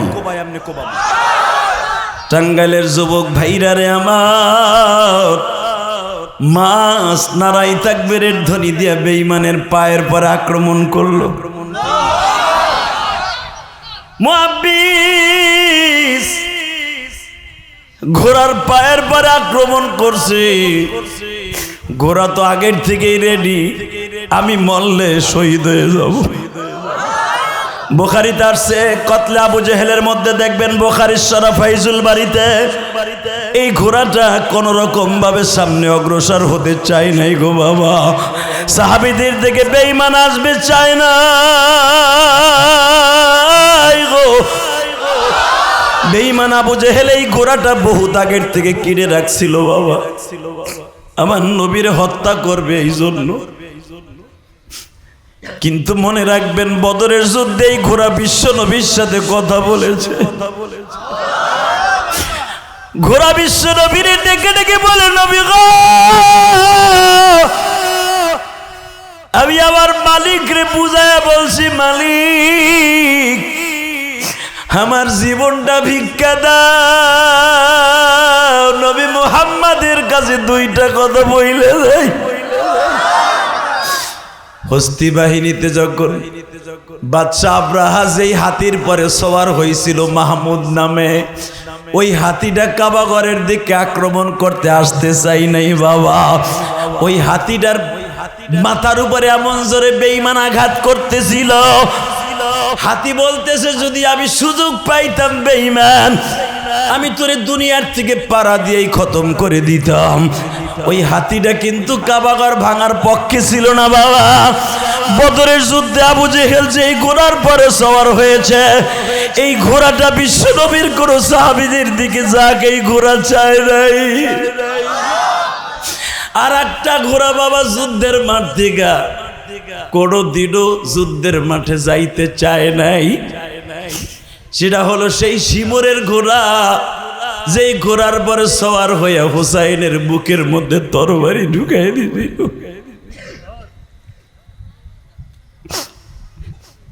শিমুর যেই ঘোড়ার পরে ইবনে জিয়াদের নেতৃত্বে হুসাইনের বুকের বারে উঠবে, ঘোড়া শিমুরকে লাফতি দিয়া ফেলে দিয়া বাবা ঘোড়া অন্য দিকে চইলা যায়।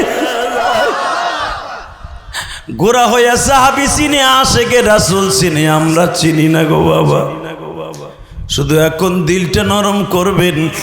বদরের যুদ্ধে আবু জেহেলকে যেই ঘোড়া বহন করে আনছিল, এই ঘোড়ার পাউটা কাটা, খোড়াইতে খোড়াইতে যুদ্ধ যখন বৈকালবেলা থেমে গেল, সাহাবীদের লাশগুলা টোকাইয়া দাফন করবে, এই ঘোড়াটার জান তখনও বেঁচে আছে। এই ঘোড়া বিশ্ব নবীরে কেঁদে কেঁদে বলে, নবী গো, আমি কিয়ামতের মাঠে জানো আপনার বিরুদ্ধে আমি দাঁড়াইছিলাম, এই আদালতে জানো আমার বিচার না হয়। আমি বেঈমানরে মাঠে আনতে চাই নাই।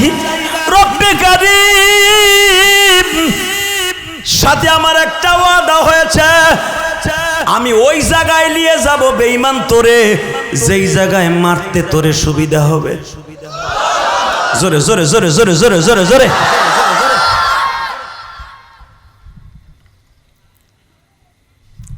ঘোড়াটা জমিনে পড়ে গেল, বেঈমানও পড়ে গেল। মাস পিছনের থেকে আরেকটা আঘাত করবে। আবু জেহেলের বড় ছেলের নাম ছিল ইকরামা রাদিয়াল্লাহু তাআলা আনহু। পিছনের থেকে মাঝের এখানে এমন জোরে আক্রমণ করছে, এই হাতের বাজুটা কেটে শুধু একটুখানি গোশত জ্বলতাছে। মুয়াব্বিস দেখলো আমার ভাইরে ইকরামা আক্রমণ করছে, ইকরামারে দিছে দাবুর।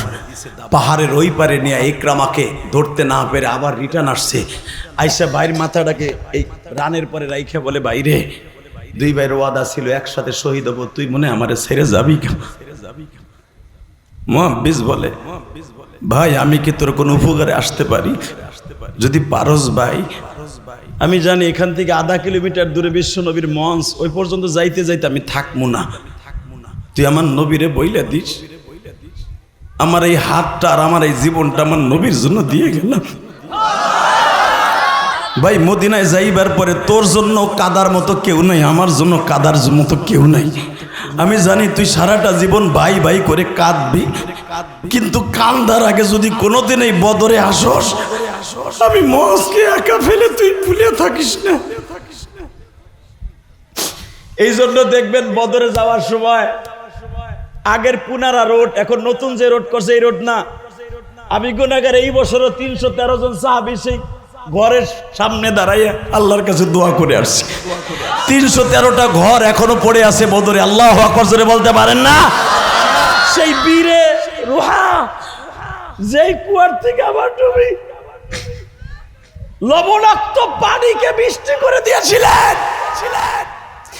যে কুয়ার পানি এত লবণাক্ত ছিল, নবী এক কুলি পানি দিয়ে পুরা পানিকে শেফা বানাই দিয়েছে। বীরে শেফা, এক গ্লাস পানি পান করলে আল্লাহ সমস্ত রোগ থেকে মুক্তি দান করে। এক কতরা পানি, এক ফোঁটা পানি এখনো পর্যন্ত ওই কুয়ার থেকে কমে নাই। বদরে যাওয়ার সময় 2টা কুয়াই পাবেন, জোরে কান মারহাবা, আল্লাহু আকবার জোরে বলেন। কষ্ট হইতেছে? তাকান এ যুবক, কলিজার ভাই আমার, দেখ 18 বছরের যুবক মাস বাইরে বলতেছে, বাইরে এখনো আমার গায়ে শক্তি আছে, শোন আমার বাম হাতে এখনো শক্তি আছে রে ভাই, যুদ্ধ শেষ হয় নাই, তুই আমার এই হাতটারে টান দিয়ে ছিঁড়ে ফেলা। এই হাতটা আমি দৌড় দিয়ে দিলে শেষ হয়ে যাইতেছে, আমার কষ্ট হইতেছে, তুই টান দিয়ে ছিঁড়ে ফেলা, আমার মৃত্যুর আগ পর্যন্ত তরবারিটা চালাইয়া মৃত্যুবরণ করি। মুআব্বিস বলে, আমার জীবন থাকতে এই কামটা পারবো না, তুই শহীদ হয়ে যা, আমি নিজের হাতে যাই না শুনে আমার ভাইয়ের হাতটা টাইনা ছিঁড়তে পারবো না। মুআব্বিস বলে, আমি পারবো না। মাস বলে, আমি জানি তুই পারবি না। এইদিকে তাকান যুবক ভাইরা, কলিজার ভাই আমার, এই হাতটারে 2 পার মধ্যে রাখে এমন জোরে টান দিছে,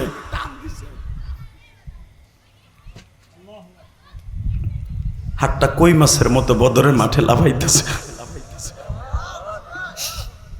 এবার আমার দিকে তাকান গো আমার আলেম ভাইরা, আপনারা তো জানেন বুখারীর মধ্যে কিতাবুল মাগাজিতে দেখবেন আনাস ইবনে মালিক বলেন, আমি নবীর পিছনে বারবার চাদর উঠাই দিতেছিলাম, নবী মুনাজাত করতে করতে চাদর পরিয়া যায়, আবু বকর একদিক দিয়ে উঠায়, আমি আনাস ইবনে মালিক উঠায় দেই। আমার নবী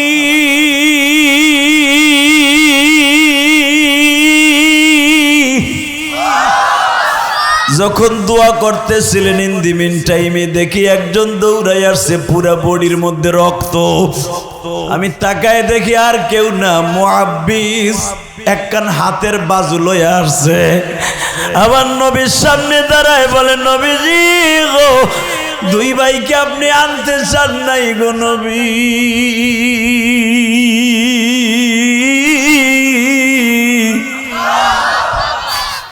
হালাকে আমার ভাই সবচাইতে বড় কাজ করছে, বেঈমান আবু জেহেলরে কোপ দিয়ে জমিনে ফেলছে।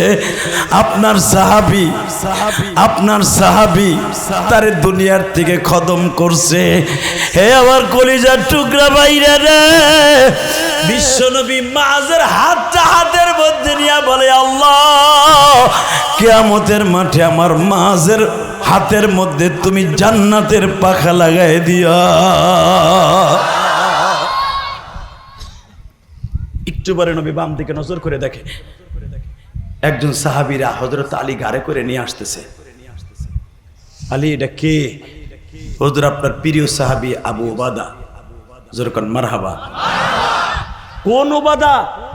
হুজুর আপনার ওই উবাদা, যে উবাদা যুদ্ধের মাঠে আসার সময় আপনার কাছে যখন নাজেল হয়ে গেল, ওয়াইদ গাদাউতা মিন আহলিকা তুবাব্বিউল মুমিনিনা মাকাইদা লিল কিতাল, আল্লাহু সামিউন আলিম। আমি দেখতেছি আপনি সকালবেলা যেই সাহাবীদেরকে নিয়ে যাইতেছেন, ওয়াইদ গাদাউতা মিন আহলিকা তুবাব্বিউল মুমিনিন, আপনার বিবিদের কাছ থেকে আপনি বিদায় নিচ্ছেন, এটাও দেখতেছি। কোন সাহাবী তার বিবির কাছ থেকে বিদায় নেয়, আমি আল্লাহ ওটাও দেখতেছি। এদিকে তাকাবেন, এখন কানবেন। 7 বছরের সন্তান ওবাদা বাবার পিছনে পিছনে যায় আর বলে, আব্বা তুমি তো জানো সারাদিন আমি খেলাধুলা করলো, রাত্রে তোমার পেটের উপরে পাওনা দিলাম আর ঘুমায় না, তুমি যে চলে যাইতেছো আমি কার কোলে ঘুমামু? এই আয়াতের তাফসীরে দেখবেন আবু বাদা বলেন, নাম ছিল হারেস। আবু বাদা মানে ওবাদার আব্বা। বলতেছে, বাবা গো, মাত্র কয়েকটা দিন তুই আমারে দেখছো, আর পাবি না। আমি জান্নাতে তোর সাথে দেখা হবে। জোরে জোরে জোরে জোরে জোরে জোরে জোরে, তোর সাথে আমার জান্নাতে দেখা হবে। বাবা, ছোট্ট বাদা বলে, জান্নাত আবার কারে কয় আব্বু? আমি তোমারে ঘরে দেখতে চাই। বুখারীতে যার কথা আসছে, আবু বাদা বলে ফেললেন, যদি তোর সাথে দুনিয়ার দেখা না হয়, কিয়ামতের মাঠে দেখা হবে। ঠিক এই আবু বাদার লাশ হযরত আলী যখন নিয়ে আসতেছে, তখনও তার জান বাকি আছে, কষ্ট হইতেছে। 2 মিনিট, তখনও আবু বাদার জান বাকি আছে। বিশ্বনবী লাভ দিয়ে দাঁড়ায় বলে, আমার আবু বাদার আমার রানের পর শোয়াই দে। যার রক্তে আমার নবীর এই পাঞ্জাবি লাল হইছে, আবু বাদার রানের পরে শোয়ে আমার এই নবী, বিশ্ব নবী, রহমতের নবী, আমার এই ঠোঁট দুইটা দিয়া আবু বাদার গালের মধ্যে অক্সিজেন দিতেছে, ফু দিতেছে, হার্ট সতেজ করতেছে। আবু বাদারে বিশ্ব নবী জিজ্ঞেস করছে, তোমার মনে কিছু চায় বাবা? আবু বাদা বলে, ইয়া রাসূলুল্লাহ, আমার সময় নাই, আমি দেখতেছি জান্নাতের রমণীরা আমারে নিতে আসছে। আপনার 1000 ফেরেশতা মাঠে নামে গেছে। ওই জাবালে রহমা, বদরে, বালুর পাহাড়ে আমি দেখতেছি, নবী আপনিও দেখতেছেন, 1000 ফেরেশতা জিবরাইলের নেতৃত্বে মাঠে নামছে। বিজয় আপনার সুনিশ্চিত, বিজয় আপনার হবে, বিজয় আপনার হবে, বিজয় আপনার হবে। ওয়ালা তাহিনু ওয়ালা তাহজানু ওয়া আনতুমুল আ'লাউনা ইন কুনতুম মুমিনিন। নবী আপনার কথাই সত্য। বদরে আসার আগে বলছিলেন মুমিনের বিজয় হবে। নবী বিজয় হইতাছে, আমি চোখ দিয়ে দেখতাছি। নবী গো, কিন্তু দুঃখের বিষয় কি, আমি পরাণ বইরে আপনারে মরার আগে দেখে যাইতে পারলাম না। আবু বাদা, তাহলে আমি তোরে কি করলে খুশি হবি? এবার দিলটা নরম করবেন। হুজুর, আমি যখন ইন্তেকাল হব, একটা কথা বলেন তো, আমি শহীদ হবনি? আমার নবী বললেন, বদরের প্রথম শহীদ তুই। নবী আর একটা কথা জিগাই, কি? হুজুর, আমার শরীরে রক্ত তো সব বের হয়ে যাইতেছে, এই রক্তের বাধা হলে দেখি এই রক্ত লইয়া কিয়ামতের মাঠে উঠতে পারবো? নবী বললেন, হ্যাঁ, তোর এই পুরা বডি যেরকম রক্ত মাখা। ওয়ালা তাকুলু লিমান ইউকতালু ফি সাবিলিল্লাহি আমওয়াত বাল আহইয়া ওয়ালাকিন লা তাশউরুন।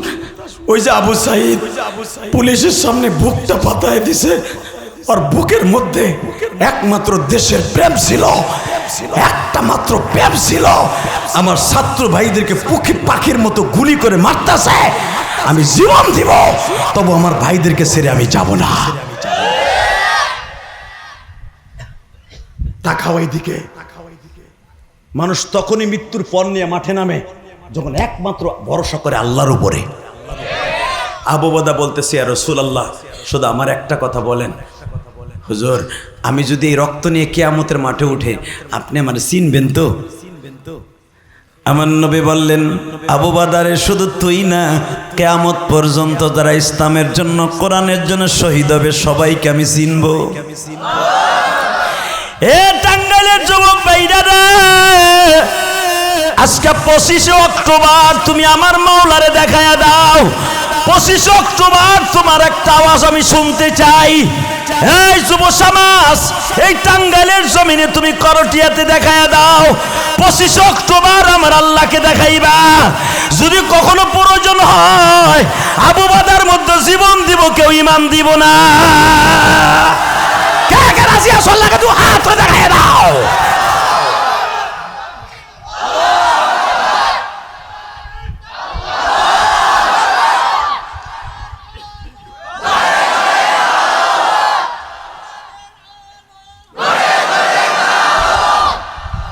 মারহাবা বলেন।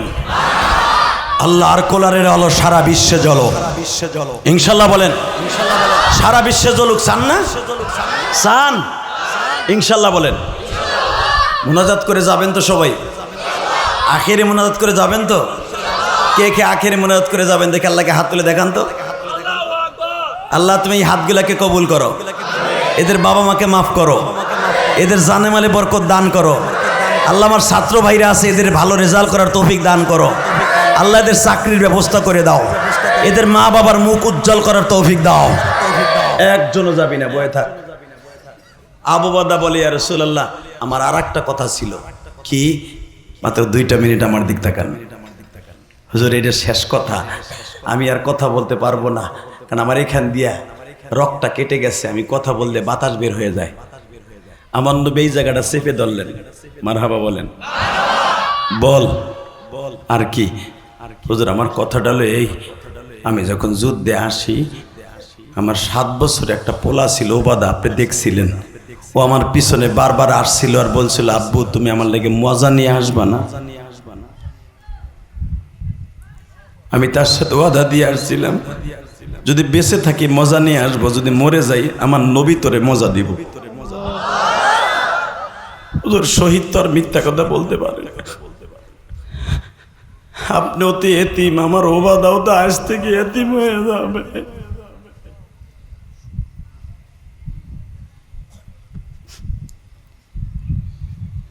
আমার নবী বলে ওবাদা রে, এ আবি ওবাদা, আমি তোর ছেলে ওবাদার দায়িত্ব নিয়ে নিলাম। মনে রাখবেন মদিনার ভূখণ্ডে একটা ছেলে আমার নবীরে আয়াত নাজিল হওয়ার পরও আব্বা বলে ডাকতো, সে হলো ওবাদা। এই জমিনে যাদের বাপ নাই ওদের মতো দুঃখমে আর কেউ নেই। এই জমিনে যাদের মা নাই গো বাবা, ওদের মতো দুঃখমে আর কেউ নাই। নবী আমার 17ই রমজান বদরের যুদ্ধ সংগঠিত শেষ করে আসলেন। 25শে রমজান বিশ্ব নবী মদিনায় ঢুকলেন। সব বাচ্চাগুলা দৌড়াই আসছে, আমার আব্বু আসছে গো।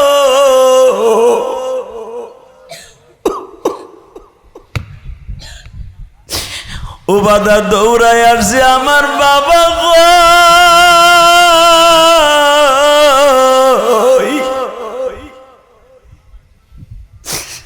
বুখারীতে আসছে, কিতাবুল মাগাজিতে দেখবেন উলামায়ে কেরাম 14 জন সাহাবী বদরের মাঠে শাহাদাতের সুদা পান করে রয়ে গেছে।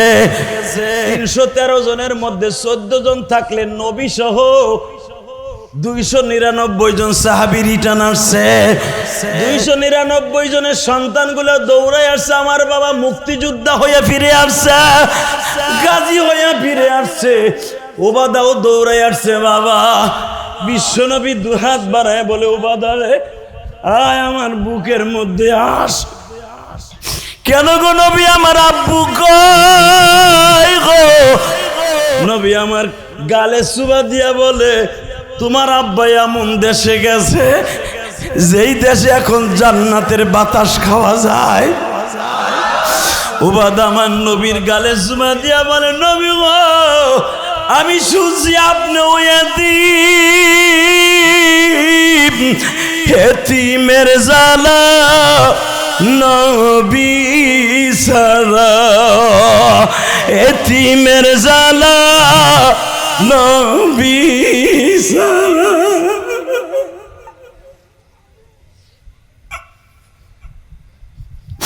আল্লাহ তুমি তাকায় দেখো এই মাহফিলের দিকে। আজকে 25শে অক্টোবর, আমার আলেম ভাইরা কাঁদে, আমার দাড়ি বাগা বাজানরা কাঁদে।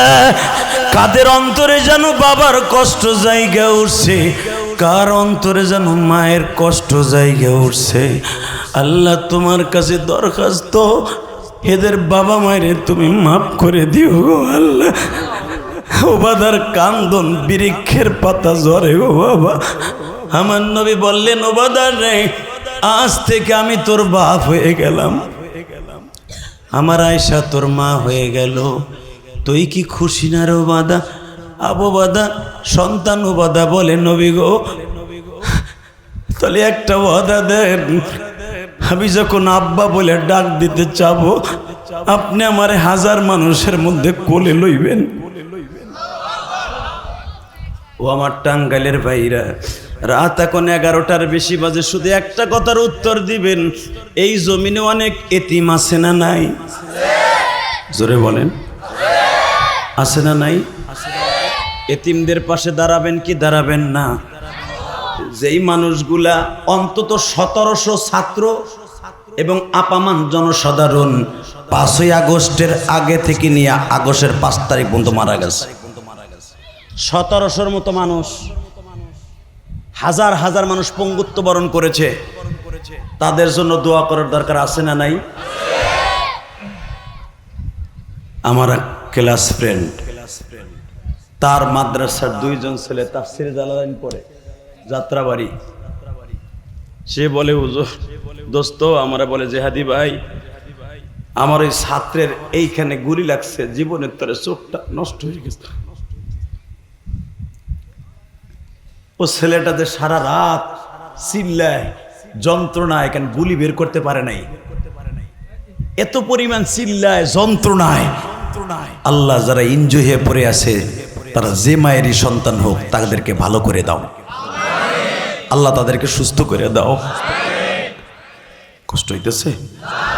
তাকাও কলিজার টুকরা ভাই আমার, এই দুনিয়া থাকার জায়গা না, ঠিক না বেঠিক? এই দুনিয়া ছেড়ে চলে যেতে হবে। আমার জনম দুঃখিনী মা 12 বছর বয়সে আমার রাইখা কবরে চলে। আপনারা যারা ইউটিউবে আমার ওয়াজ শুনছেন, আমি মায়ের ওয়াজটা বেশি করি। এই পৃথিবীতে যারা মায়ের ওয়াজ বেশি করে, মনে রাখবেন তাদের দোয়া আল্লাহ খুব দ্রুত কবুল করে, এবং এদেরকে মানুষ প্রাণ দিয়ে ভালোবাসে।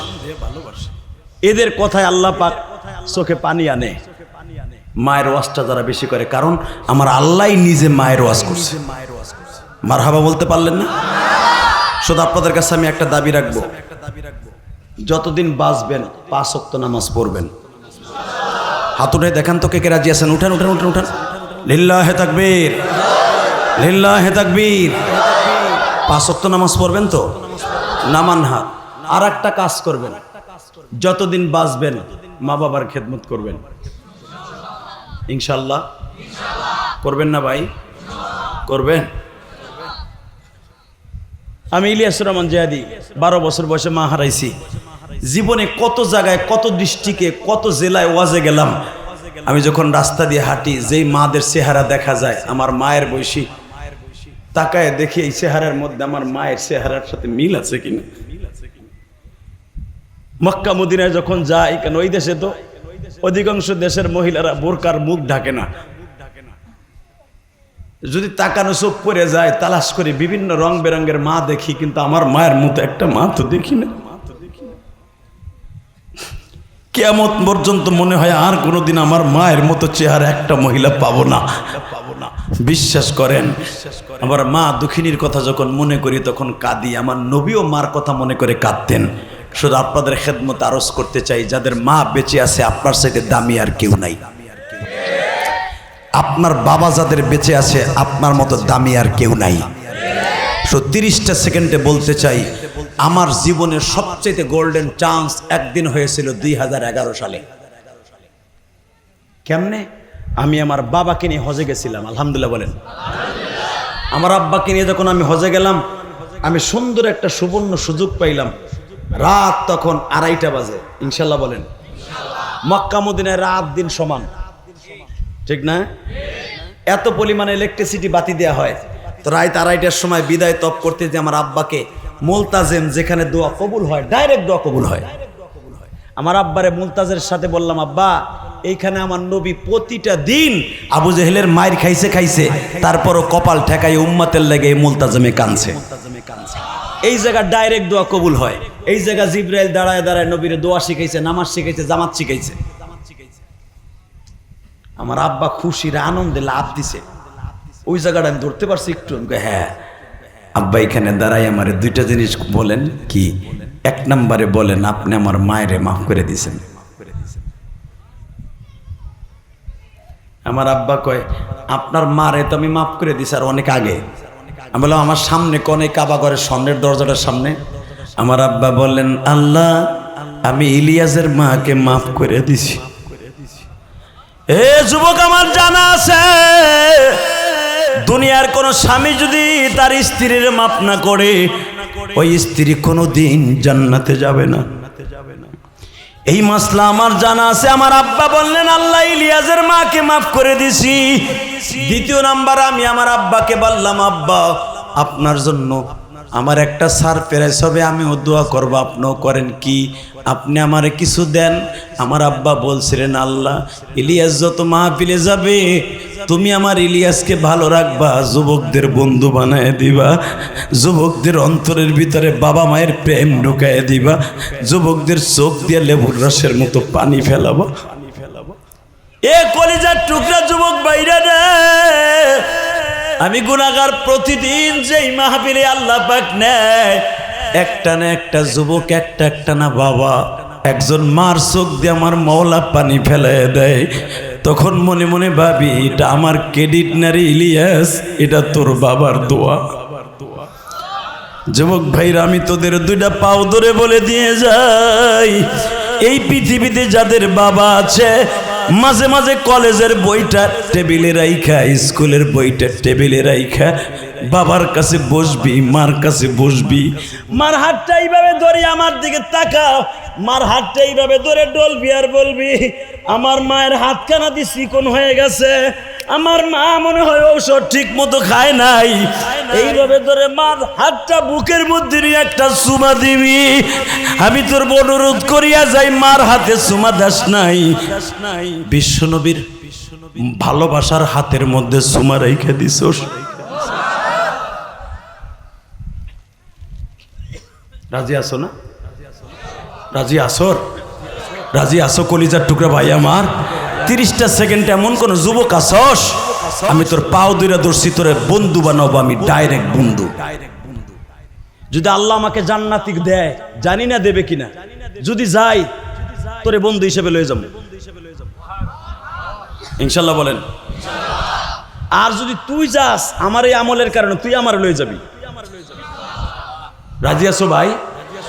30টা সেকেন্ডে দাঁড়াবা ওই সমস্ত যুবক। আমি আমার বাবাকে কাবাঘরের সামনে বুকের মধ্যে নিয়ে মাফ চাইছিলাম। আমার ডিমান্ড সেখান থেকে আল্লাহ বাড়ায় দিছে, তোর ডিমান্ড বেড়ে যাবে। এখানে কোন কোন যুবক আছস, সবকিছু বাদ দিয়া বাবারে বুকের মধ্যে জড়ায় ধরে কপালে একটা সুমা দিয়ে বলবি আব্বা জিয়াদি সাহেব কি কইতেছে শোনো না। কি? তুমি বলে আমারে মাফ করে দিলে আল্লাহ মাফ করে দিব। আমি তোমার অনেক কষ্ট দিছি, তুমি আমাকে মাফ করে দাও। যুবতী বোন, তোমার মা যদি তোমার কাছে থাকে, মারে দাঁড় করাই অথবা মার পাশে বই একটা চুমা মাইরা দিবা। আমি ইলিয়াস রহমান জিহাদি বললাম, তুমি মাকে চুমা দাও নাই, তুমি জান্নাতের সাইনবোর্ডে একটা চুমা দিয়েছো। আমি 30টা সেকেন্ড দেবো, কারো মুখে হাসি থাকবে না, শুধু কান্নার আওয়াজ থাকবে। এখানে কোন কোন যুবক আছো যে দুই বাপ বেটা একসাথে বাড়ির থেকে ওয়াজ শুনতে আসছো, দুইজন আবার ওই নিডের মধ্যে যাবা, ঘরের মধ্যে যাবা, শুধু জান্নাতটা আজকে দলিল করে নিয়ে যাবা। যাদের এই মাঠের মধ্যে বাবা আর ছেলে একসাথে বসে আছো, ওই ছেলেগুলা দাঁড়াইতে বলছি, যাদের বাপ এই মাঠে আছে দাঁড়াও। কার কার বাপ এই মাঠে আছে দাঁড়াও। বাপ বেটা একসাথে দাঁড়াবা, বাপ বেটা একসাথে দাঁড়াবা, বাপ বেটা একসাথে দাঁড়াবি, তোর জীবন আজকে পরিবর্তন হয়ে যাবে। আমি বলছি যুবক, তুই জান্নাতি আবু সাইদ নয়, তুই জান্নাতি বাইজিদ বুস্তামি নয়, তুই পৃথিবীতে যত জান্নাতি যুবক আছে তাদের মধ্যে তোর নাম হয়ে যাবে। আমি বলার সাথে পাগলের মতো দৌড় দিবি, বাপরে বুকি নিয়ে কাঁদতে থাকবি, ছাড়বি না। আমি বলার পর ছাড়বি, দে দৌড় দে, দৌড় দে যুবক, দৌড় দে, দৌড় দে, দৌড় দে, দৌড় দে, বাপরে বুকি নিয়ে কাঁদতে থাক। এই দেখ, যেই হাফেজ গড়ার কারিগর আজকে তার সন্তান বুকি নিয়ে, বাপরে বুকি নিয়ে কাঁদে। যুবক ভাই, তোর বাপরে বুকি নিয়ে কাঁদতে থাক, ছাড়িস না। আমি বলার পরে ছাড়বি, বাপটারে বুকি নিয়ে কান। তোর বাপ যদি চোখের পানি দিয়ে তোর বাপ করে দেয়, আমি কসম করে বলে গেলাম আল্লাহ মাফ করে দিবে।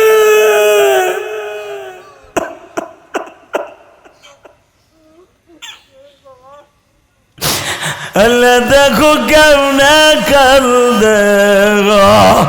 আল্লাহ হাফেজ করার কারিগর 45 বছর হাজার হাজার ছাত্র বানাইছে, বাপরে বুকে নিয়ে কান্দে। আল্লাহ হাফেজ সাহেবের চোখের পানিতে মাদ্রাসা বড় করে দাও। আল্লাহ দেখো কারা কান্দে। আল্লাহ যাগো বাপ এই মাঠে আছে তারা নয় কানলো, যাদের নাই তারা কি করবে? আজকে 25শে অক্টোবর তাকায় দেখো টাঙ্গাইলের জমিনে আল্লাহ যুবকগুলা যাদের বাবা আছে তারা তো বাপরে বুকে নিয়ে কান্দে। আল্লাহ এই মাহফিলটা 25শে অক্টোবর সাক্ষী রেখে গেলাম 2024 সালের। আল্লাহ এই মাহফিলটাকে তুমি কবুল করে লও, এদের চোখের পানির খাতিরে মাদ্রাসাকে অনেক বড় করে দাও। বসে পড়েন, বসেন, দেখেন দেখেন দেখা এরা জান্নাত কিনবে না কিনবে কি তুমি? হ্যাঁ, তোমাদের চাইতে চেহারা খারাপ, সব লজ্জা বাদ দিয়ে বাপের কাছ থেকে জান্নাতটা কিনে লইছে। পৃথিবীর কোন বিপদ এগো দুই ভাইয়ের ভিতরে আর ঢুকবে না। জোরে কোন মারহাবা। কোন সন্তানকে যদি আব্বায় মাফ করে দেয়, মায় মাফ করে দেয়, কোনো বালা মুসিবতে তারে গ্রাস করবে না, তার মারাত্মক কোনো রোগ হবে না। তোমাদের যাদের বাপ নাই, কলিজার টুকরা ভাই আমার, বাড়িতে যে বাবার কাছে মাপ চেয়ে নেবা ইনশাল্লাহ। বলেন মার হাত ধরে মাপটা চেয়ে নেবা। রাজি আছো? মহিলা প্যান্ডেলে মায়ের মোটরসাইকেল নিয়ে এসে মা চলো, মা মায়ের পাগল ইলিয়াস রহমান জিহাদি আসতেছে। ইউটিউবে দেখি মানুষ কান্দে, দেখি বাস্তবে কান্দে কিনা দেখে আসি। মায়ের মহিলা প্যান্ডেলে রাইখে তুই পুরুষ প্যান্ডেলে আইসোর, মারে যখন লয়ে যাবি তোর গাড়িতে উঠে আগে মায়েরে কবি আগে কও আমার মাফ করে দিছো। জিহাদি কইছে না? কারণ ঘরের মধ্যে গেলে তো লজ্জা লাগতে পারে। তুই হাঁটতে হাঁটতে যাইবার সময় অন্ধকারে মার হাত ধরে বলবি মা তুমি না আমার মাফ করে দিলে আল্লাহ মাফ করে দিব। তুই যদি এইভাবে মারে বাসায় নিয়ে যাওয়ার সময় মাফ চাইতে পারস, আমি গ্যারান্টি দিয়ে গেলাম বাইজিদ বোস্তামি যদি এক গ্লাস পানি দিয়ে বিশ্ববিখ্যাত অলি হতে পারে, বাইজিদের মতো তোর এক গ্লাস পানি লাগবে না, চোখের এক ফোঁটা পানি যথেষ্ট। এই দেখ, সে বলতে যে আমার মা নাই, সবচেয়ে দামি কথা এইটা। যাদের বাবা নাই তারা কি করবেন? আগামীকালকে ফজরের নামাজটা পড়ে বাবার কবরের কাছে যে আধা ঘন্টা কানবেন, অথবা আমার সাথে, আমি মা হারার সাথে, আমি এতিমের সাথে আপনি মোনাজাতে কানবেন। আপনার চোখের পানির খাতিরে যদি আপনার বাবাকে আল্লাহ মাফ করে দেয়, আমি ওদা করে গেলাম। আপনার বাবার কবর আযাব মাফ হইলে আপনারও আল্লাহ মাফ করে দিবে। কারণ সন্তানের দোয়ার খাতিরে যখন বাবা মাফ পায় 100% সন্তানকে আল্লাহ মাফ করে দেয়। তো যাদের বাবা মা নাই তাদের জন্য আমার প্রাণ খুলে দোয়া থাকবে, এই মাহফিলটা আজীবন হোক। আপনারা চান না? চান? আপনার মা জান্নাতে যাক, এটা চান না আপনি? চান? এটা যদি জান্নাতের বাগান হয়, সময় 1 মিনিট। তুমি যদি তোমার মাকে জান্নাত দেখাইতে চাও, জান্নাতে নিতে চাও, যেই মাঠে বসে কাঁদলা, এই মাঠটা আগামী বছর ওয়াজ হোক, আমাদের মতো বক্তা আসুক, তোমার মায়ের কবরটা জান্নাতের টুকরা হোক। আল্লাহর কোন পাগল আছেন 30 সেকেন্ডে লাভ দিয়ে দাঁড়ায় বলবেন হুজুর আমার যত কষ্ট হোক আগামী বছর এই মাহফিল করতে প্যান্ডেল খরচ যা লাগে আমি আমার মায়ের জন্য দিব। এমন কোন যুবক আছেন, কোন বাবাজি আছেন 30 সেকেন্ডে দাঁড়াবেন হুজুর যত 1000 টাকা লাগে আমি আমার মায়ের জন্য দিব? দাঁড়াও। কি নাম তোমার? বাসা কোথায়? ওই যে ছোট ছেলে আমাদের আবুল কালাম যদি পাইলে তার কাছে চাচা হয়। তুই এদিকে আয়। তুই পারবি তো নাকি পারবি না? পারবেন না? ভাই তো বয়স আছে, আমি মনে করছিলাম যুবক। এই এখানে আজকে জেনে কোরআনের হাফেজ হইয়া পাগড়ি নিছে তার চাচা। তাকায় দেখো, আল্লাহ তুমি একে কোটি কোটি টাকার মালিক বানাই দিবা। আল্লাহ তার বাবা মা আছে কিনা আমি জানি না, তার চোখের পানি কবুল করে নিবা। আল্লাহ ওরে দেওয়ার মতো অ্যাবিলিটি দান করবা। আল্লাহ আল্লাহ আমার ভাইয়ের সন্তানগুলোকে কোরআনের হাফেজ বানাইবা। মোবাইল নাম্বার এবং নামটা দিয়ে যান। আল্লাহ তার মাকে মাফ করে দিবা, বেঁচে থাকলে হায়াত লম্বা করে দিবা। জোরে কেন আমিন, আরো জোরে কেন আমিন। মা মারা গেছে, মাও নাই রে এই জমিনে কাঁদিবে।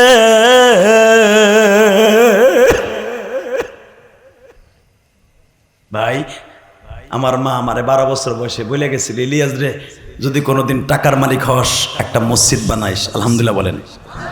এই হুজুরের কাছে জিজ্ঞাসা করেন, আমার মসজিদ হুজুর দেখে আসছে, 4 কোটি টাকা খরচ করে মসজিদ বানাইছি। আমার মায়ের ওসিয়ত পালন করতে যে আমার ওয়াজের সমস্ত টাকাটা মসজিদে খরচ হয়। বাংলাদেশে সব বক্তা মাদ্রাসা করছে, অনেক বক্তা মসজিদ কেউ করে নাই, নিজের অর্থায়নে। আমি গুনাহগার, আপনাদের দোয়াই করছি। 2 তলার কাজ শেষ, 3 তলার কাজ চলতেছে, আলহামদুলিল্লাহ বলেন। এই জুমার মসজিদ যেখানে জুমা পড়াইছি, আল্লাহর এক বান্দা লাভ দিয়ে দাঁড়ায় বলে, হুজুর আমি ইটের বাটার মালিক, আমি মসজিদ করতে পারি নাই, আমার মায়ের জন্য আপনার মায়ের মসজিদে 1000 টাকা দিলাম। এই যে আমি যখন ভাত খাইতেছিলাম এই হুজুরের মাদ্রাসায়, যখন এসে বসছি হুজুরের সামনে, অনেক উলামা একরামের সামনে, একটা ছেলে বলে, হুজুর আমার মা আপনার মায়ের মসজিদে 500 টাকা দিতে বলছে। ওই ছেলেটা আছে? হ্যাঁ, ইয়াসিন আরাফাত। ওর মা পাঠায় দিছে আমার মায়ের মসজিদে। মনে রাখবেন, আমার মা জান্নাতে গেলে ইয়াসিনের মাও জান্নাতে যাবে। 30টা সেকেন্ডে বলবো,